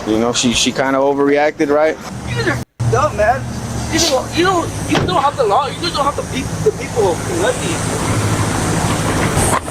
That name and date of birth that you gave me is not coming back to anything. That's my date of birth. Okay, I'm just saying, do you go by, like, is it a different way of spelling Daniela? It's Daniela. Right now, my date of birth. We'll try it again. We're gonna take you to the station, and we're gonna have ambulance people check you out because you have some stuff right here. Your knees are. Where is my boyfriend? He took off. You guys didn't even let me talk to him. He took off. He wanted to leave. No, bullshit. Oh my goodness. I recently found out that my grandson Eli is a big fan of Bluey, so I decided to check on. In that episode, an easier steps pulled the situation further downhill. Now, for years, people have believed it was healthy to just let him coming back with a stick. But on the Bluey episode, because a bad mood doesn't make someone. What are we talking about Bluey for? Shut your ass up, nigga. Man, that's crazy, bro. I love videos with meth heads because it's pure entertainment. This bitch had lost her mind, dog. That's not even a Karen. A Karen would have came back just trying to trip out verbally. She came back with a plastic stick and stole lighters on the way out. There go King. You stupid. That's crazy. All right, man, that was the fourth reaction of the night. We getting through these things. We're only 2.5 hours in, so we know we got some more to get through. And I'm going to just keep on pushing right through these joints. And whatever ends up being the best ones is the ones that we'll clip up for the page. And yeah, man, again, this is all luck of the draw, strike of the draw. As you can see, the Discord link is pinned at the top of the chat if you just now tuned in. Make sure you go click the Discord link, join the Discord, and send me some videos to react to, man. Let's get this shit going. Let's get the engagement going. I need all my people to interact and send me some videos, man, so I'm not just scrambling trying to find different things that look good based off the title. Yeah, no, they made it. That's what I'm saying. PvP, I don't be knowing. They make it seem like, you know, clickbait titles, they got me. We've had 2 of them tonight that got me. That really wasn't, you know, over the top videos. But nonetheless, that's why I need y'all. If y'all got videos for me to react to, send them joints through, man. Send them joints through. SFS Trayvon, what's happening, my boy? Appreciate you tuning in. You know, we just doing our third law thing tonight. And we're going to get right into reaction number 4. In the morning of... I believe it's reaction number 4, right? This one should be a little bit more interesting. This one is road rage shooter gets the surprise of his life. Yeah, it was funny. I'll take a funny one, though. I'll take a funny one because it lightens the mood. It ain't always super serious. The murder one was crazy. That one's for sure getting clipped up. That one's for sure going to be a clip on the page because other people got to see that if they didn't watch the live. So we're going to get into this 4th one. This one should be good as well. We got some action. Road rage shooter gets the surprise of his life. Let's see what this is. Make sure y'all like the stream. Let's get these likes up. Join the Discord. Send a super chat. We are only 2 away from our 10 goals. So if you got a super chat you want to send, go ahead and send it, man. Let's go. 4th reaction of the night. Third Law episode 3. Let's do it. February 18th, 2022, officers from the Wisconsin State Patrol and Grand Chute Police Department received a 911 call regarding a possible shooting on Interstate Highway 41. Hello. How are you doing? Shaking up? Shaking up. Better. You're not injured at all, though? Doesn't. I tried to check her over. It doesn't look like she got hit. Okay. I don't know what.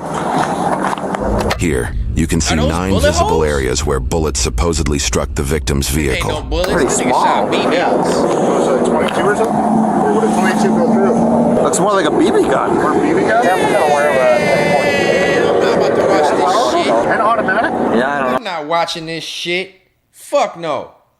That shit ain't even a real gun. Let me click through just to make sure. And Let me make sure. Hell yeah, look at this shit, Tribe. Hell no. That shit do look like a real gun, though. That shit really look like a Draco. 88 King, what's happening? That shit look like a Draco, but this is a motherfucker. They clickbaiting the fuck out of me, Kilo. What is going on? A fucking BB gun air rifle? That's what I'm not watching. That's what I'm not watching. But luckily enough, we got more videos in the queue. So we gonna go to a different one. And this one looks like it should have some action into it. So we're going to go to the new fourth reaction of the night. And this one's going to be a little bit more action-packed and interesting. Florida deputy killed by man with AK rifle after trying to help him. Let's see if we don't get clickbaited for this one. The new fourth reaction of the night on the Third Law, episode 11. Make sure y'all get a video, a thumbs up, send your super chats through. We're going to keep it pushing, man. Shout out to the 25 people locked in with me on this good late Wednesday night. Let's do it.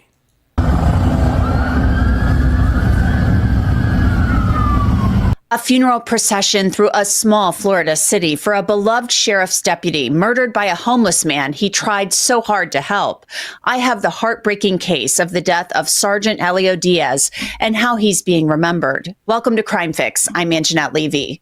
Sergeant Elio Diaz was a devoted sheriff's deputy and a father in Charlotte County, Florida. That's on the West Coast north of Fort Myers in a city called Punta Gorda. I've actually been there a few times and it's a pretty quiet place. Diaz was doing his job on Sunday, December 15th, when his life was taken in an instant by a man he was actually trying to help. Diaz wasn't trying to throw this man in jail or anything like that. He was trying to do the exact opposite. The sheriff explained what happened as Sergeant Diaz pulled over a man he would later learn was named Andrew Mostyn. So it started on Sunday, just after 3 o'clock. Sergeant Elio Diaz was traveling northbound on the 41 bridge in Punta Gorda. He ran the tag of a white pickup truck, and the tag came back with an FR suspension on the driver. It might An be FR the fit. suspension is known as a financial response. Let me see. Since he just talking, we did airport. We did the murder of the 18-year-old. We did the meth heads. We tried to do the one with the BB gun, but we got rid of that. Was there a fourth one? Was there another one in there I'm missing? I don't know. It's either the fourth or the fifth. At this point, it really don't matter. Let's get through this one. Responsibility, which is also another words for there was no insurance on the vehicle, which means they either didn't renew it or they never had insurance on the vehicle. Sergeant Diaz followed the truck as the driver complied and pulled into a gas station. The truck pulled into the gas station in the harbor. Elio pulled in behind him and initiated a traffic stop. Now, the encounter with the suspect in this case was cordial. Elio was actually out with him for over an hour. He found out and realized that this individual was homeless and he was living out of that truck.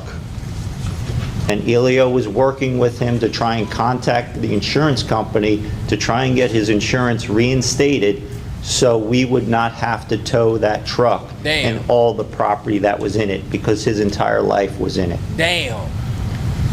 So Elio was in his car doing what he needed to do.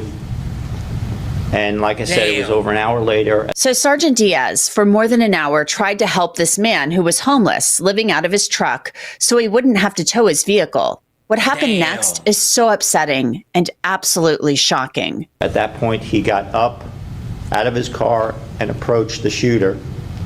He called out to him, at which time the individual reached into the truck, pulled out a rifle, and opened fire on him. Damn. And as Elio fell, he took a couple more steps forward and fired at him while he lay on the ground. Damn. We know that he fired at least 10 shots. Damn, from an AK? And Elio was hit multiple times. We won't have all the exact until we have all the forensics and the pathology report back. At that point, the shooter fled in his truck. There was absolutely no reason for this person to shoot at Sergeant Diaz, which should have been a somewhat routine traffic stop. And a lot of law enforcement officers will tell you there is no such thing as a routine traffic stop, turned into a search for a cop killer. And my investigators did an outstanding job with tracking his travel. During the time he stopped, he switched out his tag from the Florida tag that was on it to a Georgia tag. He also put on a ballistic vest. The ballistic vest had armor with level 3 steel plates in both the front, back, and sides. About an hour later, the vehicle was spotted at Popeyes as Corporal Nate Edwards was driving by Kings Highway. He immediately called for backup, and Deputy Andrea Short was the first one to respond. And both Nate and Andrea.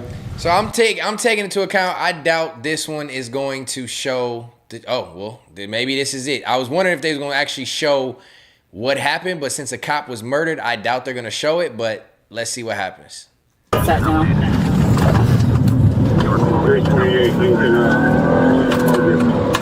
This must be after they're already trying to find him. This ain't before the shots.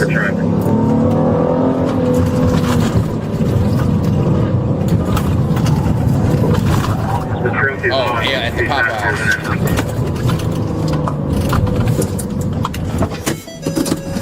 Sheriff's office, show me your hands!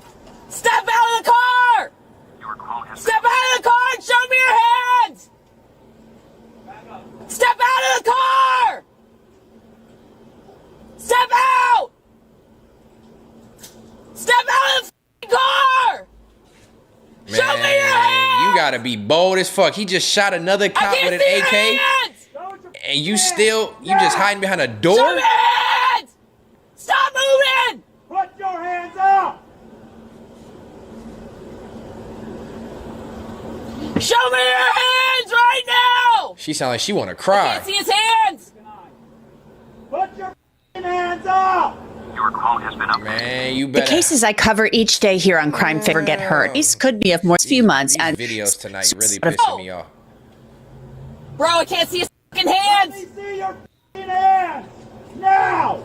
I froze the video there. A deputy actually fired because they said that the driver pulled his rifle. There's another view from a deputy's body camera that shows the encounter. Damn, he came out with a rifle on his own. Back up.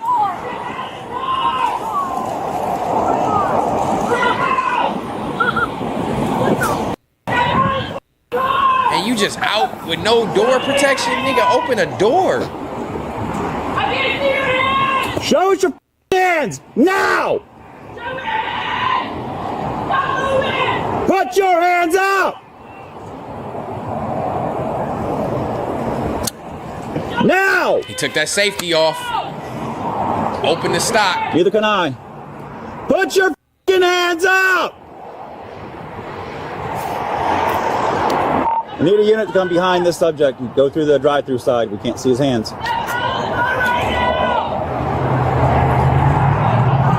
Let me see your hands! They about to unload now! on this nigga. Pause. Shots fired! Shots fired! Why Was they- that you? You good?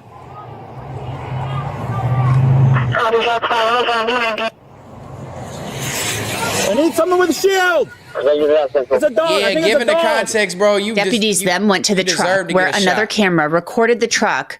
A dog was inside and they found a rifle. Stand by. Stand by. Damn, they blasted the window. Straight headshot. You have to account for the round ricocheting. The dog, I hope the dog is still alive, bro. Y'all know how I am. We did this last week. They better not have hit the dog. Got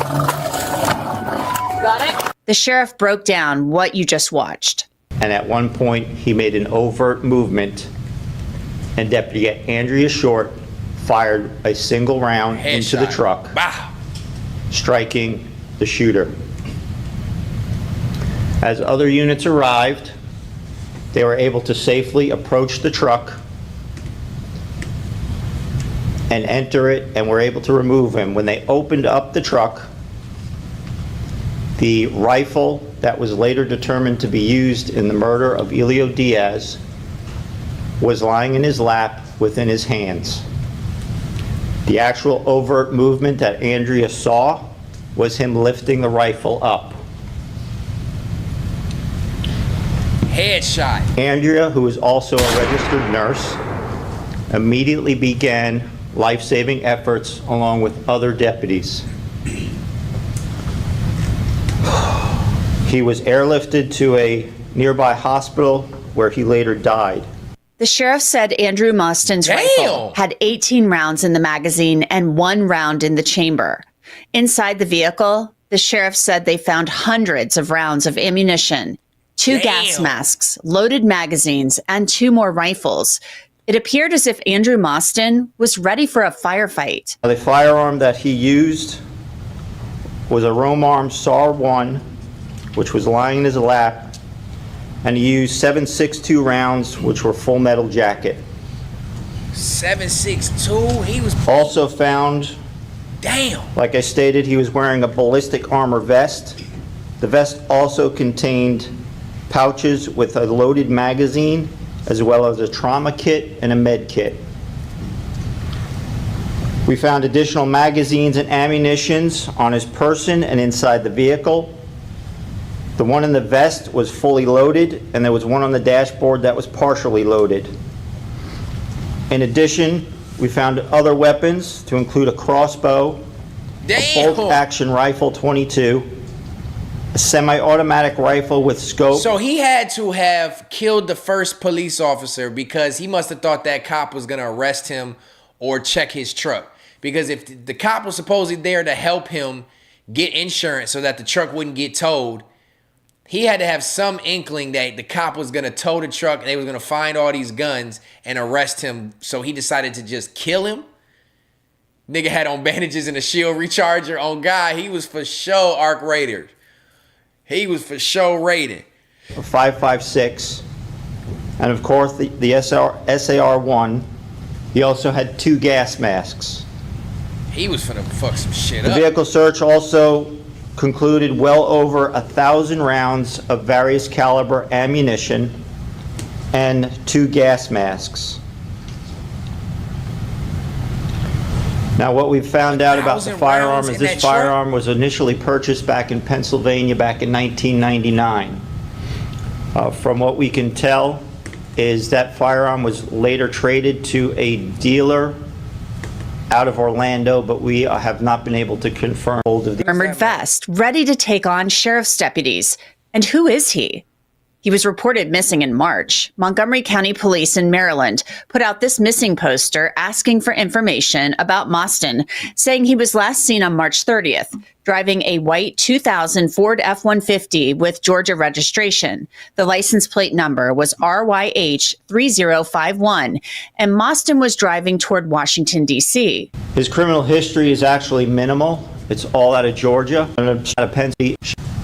Again, thing due to registration. Police sat on their ass and did absolutely nothing. Funeral service. Alright, we moving through this. We moving through this one. Alright, let's get out of this. Well, I don't know. I always say this when I watch reactions of police killings and people murdering police officers. I'll never understand what goes through your mind because you're not getting out of that. You're not getting out of that. You're not getting out of that. You are going to be a cop killer. The cops are going to want to kill you just off the strength. I'm surprised they even didn't try to take him in, whoop his ass, and then sentence him to life in prison. But they just killed him. But there's no way out. You shoot at a police officer, 10 times out of 10, you are going to die or go to jail. You're not getting away from it. I don't understand why anybody would ever want to do that shit. But hey, to each its own. That was the 5th or 4th reaction, whatever you want to call it. Another subpar reaction, not on my behalf, but for the sake of the video. I apologize, tribe, but this is why I need y'all interaction. I need y'all engagement in the chat. I need y'all engagement in the Discord. You can see the Discord link is at the top of the chat. Add yourself to the Discord. I would appreciate all new members. Get in there, send some videos for Third Law. Let me know what you want me to react to, and we'll do it. I've done it on multiple episodes before where people have sent videos, and I react to those. I'm going to need y'all help because clearly these videos, they not hitting like they did last week. I'm not gonna lie. I'm not gonna lie. Last week's videos was top tier. This week's videos are subpar. But since we only had 2 hours and 51 minutes, we gonna watch another one just to try to make up for it. We not going out till we go out with a bang. You know what I mean? So let's see what we got in here. I don't know what we got in here. We gonna find something that's good. Something that's good. That one's too long.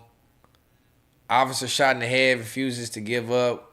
Machete wielding man tries to steal police car. Feds hunt down. Let's watch that one. The last reaction of the night, hopefully, will come from machete wielding man tries to steal police car. Let's just go with this. Is your dad? And let's see what have I seen this? No, I haven't seen this. Let's see what we come up with, man. We keeping it pushing. We gonna fight through what we gotta get through to get to the best reactions possible. Shout out to my tribe. Like the stream. Make sure y'all get the likes up if you haven't liked by now and you just now tuned in. 28 people in here. Like the stream. Let's get these reactions into the algorithm. I'm gonna find a way to clip the best ones from tonight to make some clips. And you know, we gonna make it work. We gonna make it work with what we got. Let's get into the 6th reaction, 5th reaction, whatever it is. Send a super chat. Let me know you still rocked in with me. This is machete wielding man tries to steal police car. Let's go, tribe. Yes, my dad. He threatened my mom. He already has 3 warrants under his name. Do you know what direction he went? I'm assuming he went this way. 205, that's an unknown direction of travel, possibly back into Northwoods. Yeah, he's on drugs, and he has a weapon on him. Does he know anybody in the area? I'm not sure. Anybody's house he will go to? The storage right here in Chestnut, that's our unit right there. He usually goes there. Did he try and run over your mother? He tried to hit us. Today he's trying to hit me. 205 unit's going to be negative when I'm trying to run over anybody. It's going to be an attempted 17 in another vehicle.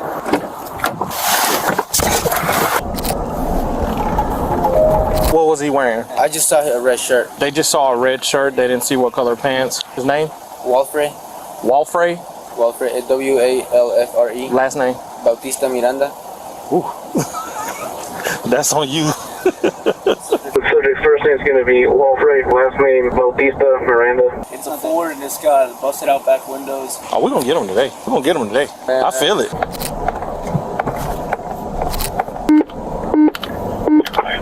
God, shut up. 205 to units, I believe he just passed me coming out of the storage shed. I'm having to turn around on him.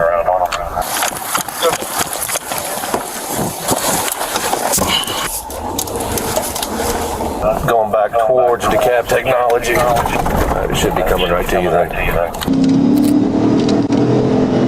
Can we wait for you to let him out?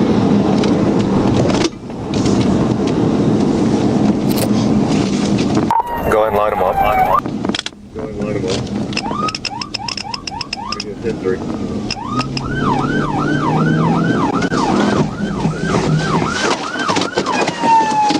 Oh, he going back into the... Oh, shit. He just 41 me. He just 41 me. Block him in right there. Damn, and he can't get out. You better hope he ain't got no gun.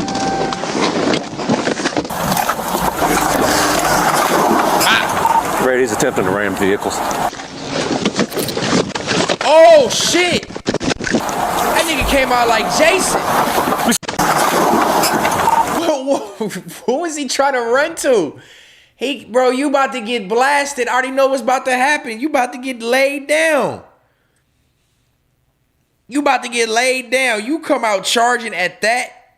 You come out charging at that rate with a machete. You about to be pavement. Lay him down. Brady's attempting to ram vehicles. Ah! We see your hands! He got a gun?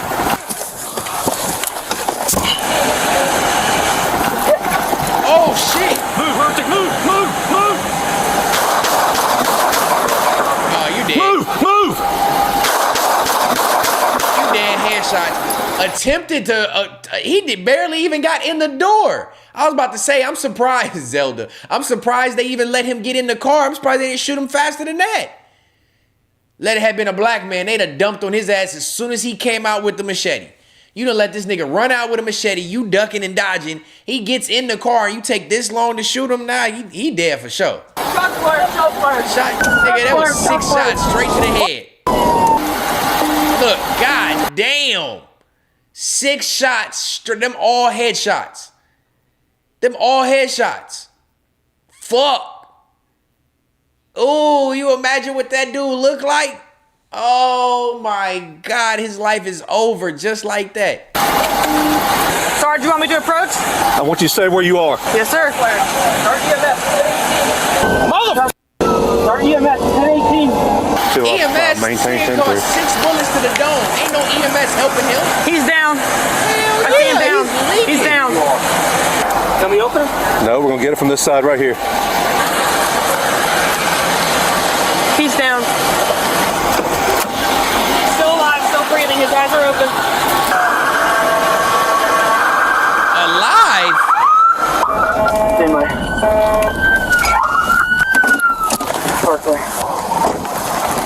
205. We go and have CID en route. Hey, get back there and start directing people back the other way. Oh yeah, he just in there just suffering for show spaghetti. I want you to hang out right there. You stay where you are. Huh? Did you get fired? Did you? You had that machete coming at you. I know. Just calm down. I got out. You weren't even in there. He opened the door.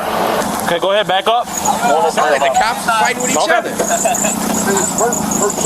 Perp shot. Okay, all of us are good. All of us are good so far. A perp shot, and I think he's in the back of Hertick's car. They put him in the back of Hertick's car. Stay. Leave him where he's at. Where's the machete? He still got it. Where's it? He's not holding it. He's not holding it. Man, he's not alive. Why are y'all playing? Just confirming EMS is just for the suspect, 10-4. 10-4. All officers are 10-4. I shot him. I shot him. Okay. You all right? Yeah, I'm good. Oh man. Good? Well, I saw him reverse back into you. That's why I pulled around. We got ambulance coming. He tried to hit us, so they shot him. Go ahead. I want crime scene tape is right strung there. up all the way across where that telephone pole is, all the way down, all the way back down to the intersection back here. Want me to move the machete? I want you to leave him where he's at. I don't want you to touch him. I'm gonna stay on him. He's got it right next to That's fine. You alright, bro? I'm good. Sure? Yeah. This is suspect? Yep. Why they keep asking all the cops good? Because he ran out of that one. He ran at Hertick with a machete and got jumped in the car, attempted to run over Henson, and I shot him. Okay. All right. He didn't attempt to run over Henson. Let's come back here. Your lying ass Do me a up. favor. Grab my coffee out of mine. I will. Thank you. Yes, sir. You need something besides that? My coffee. He still has it? Yeah, it's still in his right hand. He needs to get out of that car. Poke over on him. I'll take him out. Bring him out. You need the gloves? Someone needs to grab him. He needs to get out of the ground and on the ground. We're not gonna, EMS can't do anything with him within the same machete. Okay?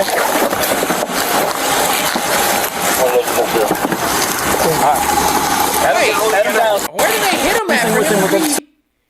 Hold on, where did they hit this nigga at? I didn't see no headshots. He should have been leaked out. We're not gonna, EMS can't do anything with him within the same Drug that nigga out. Okay? I don't even see no blood. Adam down. We can safely move him over here. We need to keep this area here clear. Watch out. Oh yeah, he bleeding from the head right there. Nigga, he is not alive. He is bleeding from his head. Oh shit, you can see it now.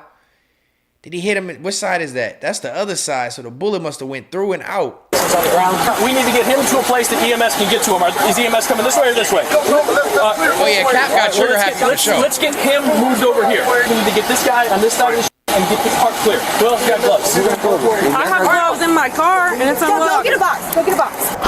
You don't have to have the door shut. Thank you. Why it sound like all the cops fighting each other? The son and the uncle. I want to say. They're the ones who initiated the call. He tried to hit them with the van. All right, drag his ass up. Can you drag his ass up there? God damn, these niggas is brutal. Could you imagine being the son though? You called to like pretty much like a welfare check on your dad in a sense, even though he tried to run them over. But your call is the reason why your dad is dead. He got to live with that because I decided to call the police on my dad for whatever reason, thinking it was just going to be a ticket, a detaining, a arrest or whatever. Now he's spaghetti. That's a cold thing to live with. Yeah, my dad died. The police killed him because I called the police on him. Whoo. There. It's going to be the safest place. It's going to be the... Drag his ass up there. Got him. No, you grab one arm, you grab the other arm, and just get him up there for the EMS to work on him when he gets here. Oh, man, he on his feet. Man, this nigga is Superman. How the fuck did he just take 6 bullets possibly and he's up on his feet walking? Ain't no way. He is on that meth. He gotta be on the meth. How is he still moving and walking? He's walking? He's walking under his own power.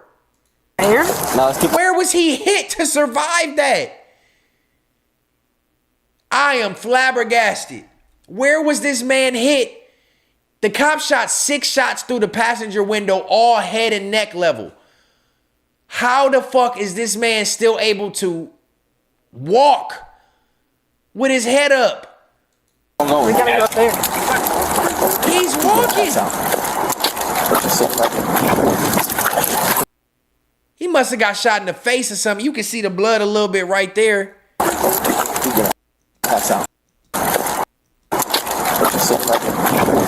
Oh, he leaking from the mouth. He must have caught some bullets in the side of the face. They must not have been headshots.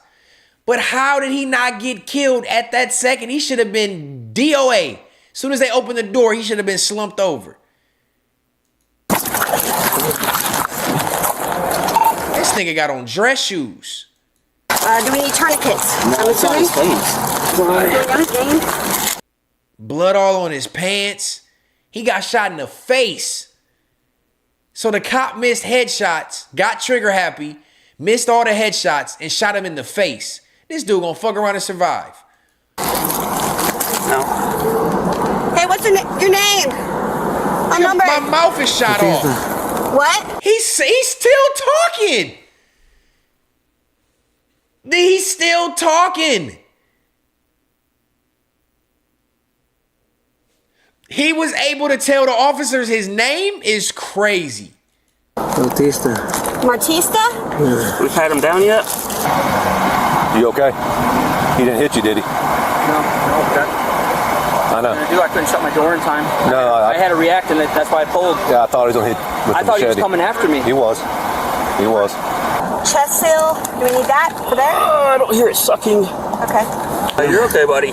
Hang in there. Ambulance is coming. Where are you coming from? The storage. What? Storage. He is cognizant like that? What type of shit this nigga made out of to get shot multiple times in the face, in the head, in the body? He's giving his name, where he came from, what he had for dinner, who his dad is, who his mom, like what the fuck? Unit? You have a unit over there? All right. What were you doing today? Working. Working? Where do you work? You have scissors in here? Yeah, right there. We're trying to let them figure it out on their own. They're not. They're just gonna sit there and look. We've had like 2 calls on this guy within this week. And then when they said he was drunk and had a machete, something in my gut said, this guy's going down here. We got warrants, right? Yeah, we got warrants already. We've been trying to get them all morning. Here, grab your bag. Look at me. Hey, look at me. Keep talking to me. Tell me what you're doing today. Hips. It hurts? Yeah, this side. I know it hurts, but keep talking to me. Stay awake. Hey. Talk to me. What were you doing today? Where were you going? Hey, tell me, where were you going in the van? To work. You were going to work? Yeah. Where do you work? In Lawrenceville. In Lawrenceville? Yeah. What do you do for work? Painting. You paint? Yeah. All right, what's your favorite color? Any color? You work on houses? Do you work on commercial buildings? She's trying to keep him alive, Kilo. All of that? Hey, look at me. Okay. Just have a seat.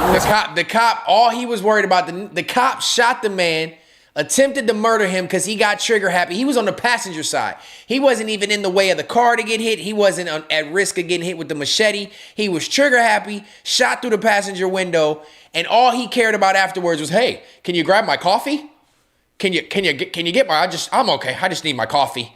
You's a bitch. And that's why this nigga gonna survive. And I hope whenever he survive and come back out, he finds you, punk ass police officer. I just want you to chill out, hang out in the air conditioning, chill out. If you need anything, come to me. I'll make sure you get it. I'm good, man. Okay. I'm gonna call my wife. Is that fine? Yeah. I'm on. You're on, or I'm on. okay.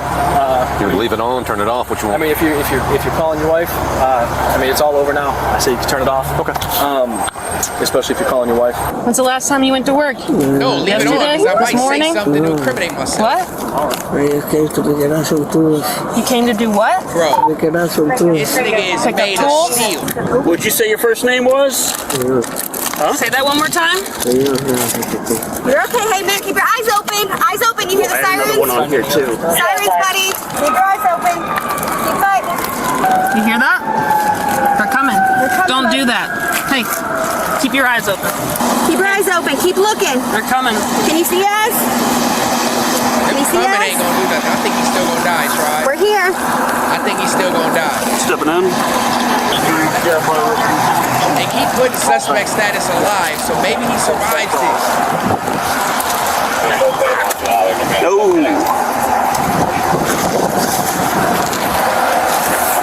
Check yourself. Rub it on that.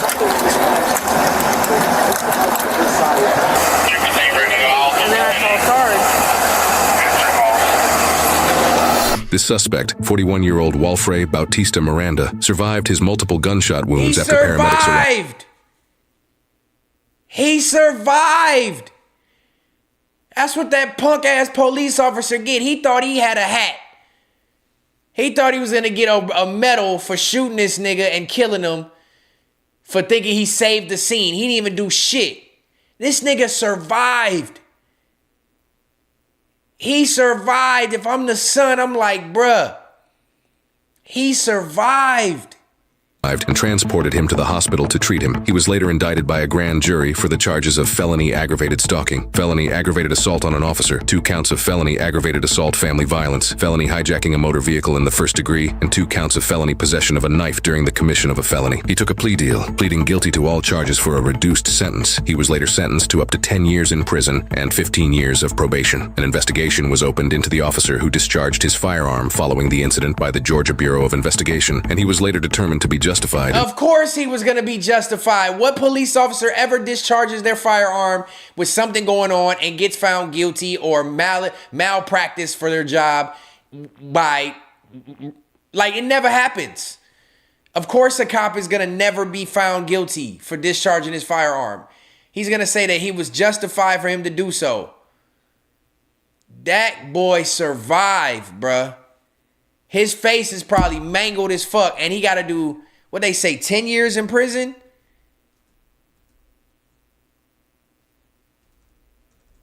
Years in prison. 10 years in prison. But for what, though? Why did he get 10 years? He came out with a machete, but he didn't attack a police officer. It should have just been him trying to take the police officer's car, vehicle damage, whatever you would call that. He didn't even try to attack nobody. He had a deadly weapon, but he didn't even try to attack nobody with it. How did he get 10 years in prison? And 15 years of probation. An investigation was opened into the officer who discharged his firearm following the incident by the... 6 shots right here, tribe. And that man did not die.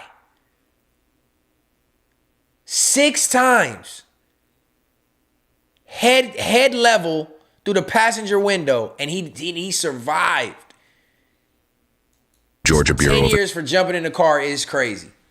Investigation, and he was later determined to be justified in his decision. There's a truth about this job. Man, that's crazy, bruh.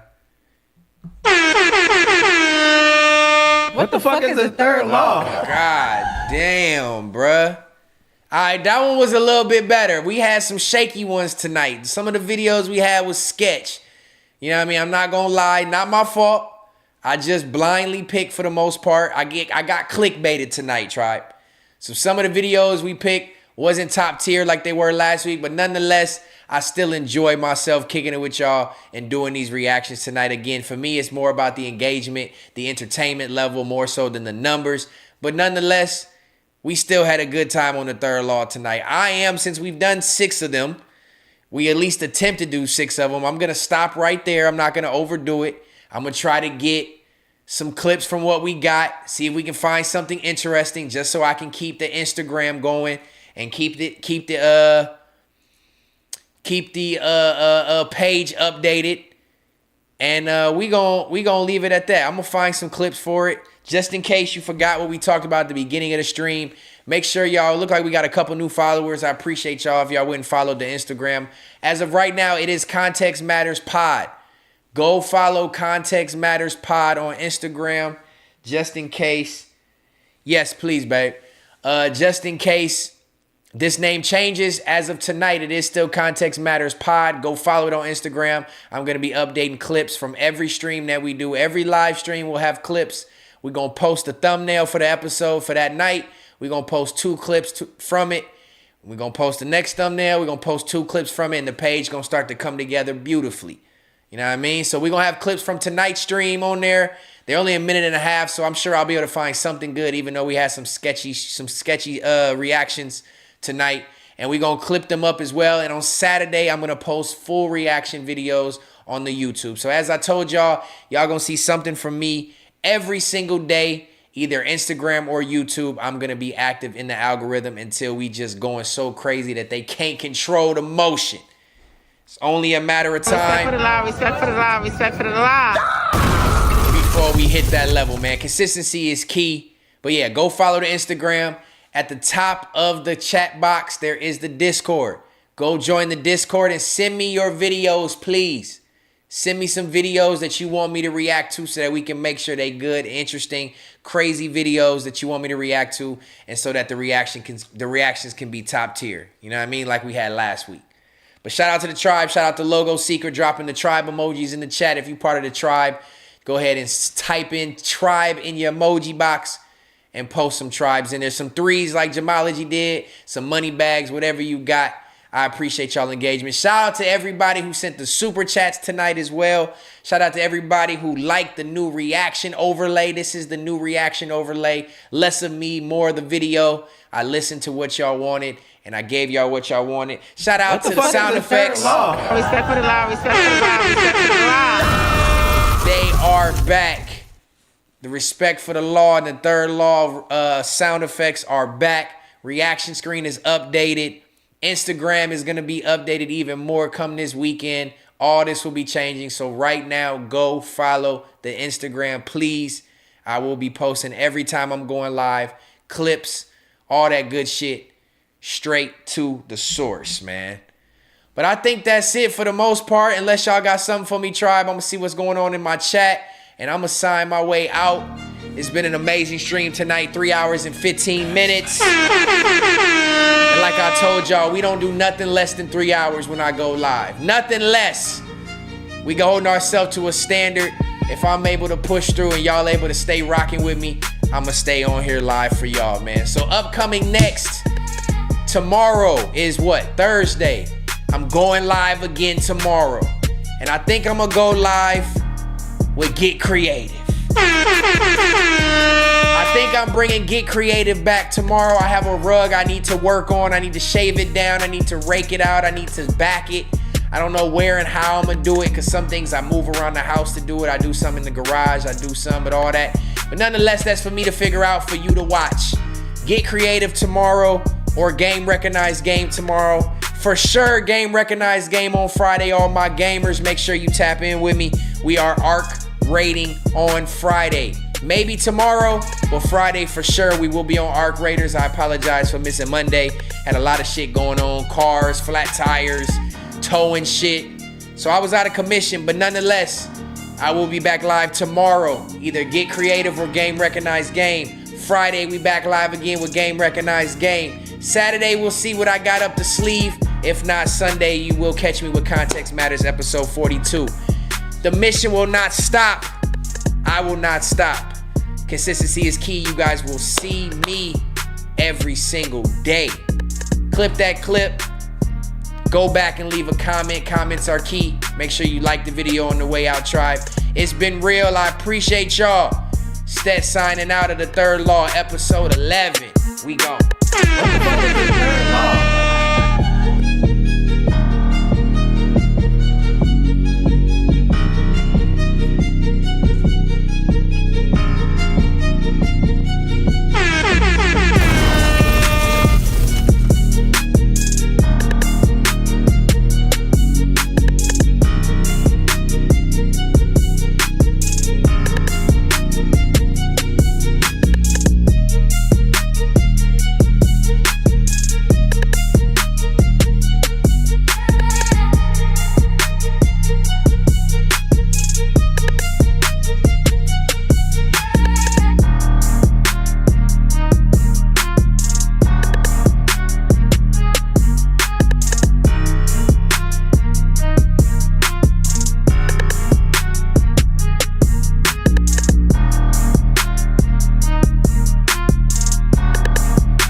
that same partner.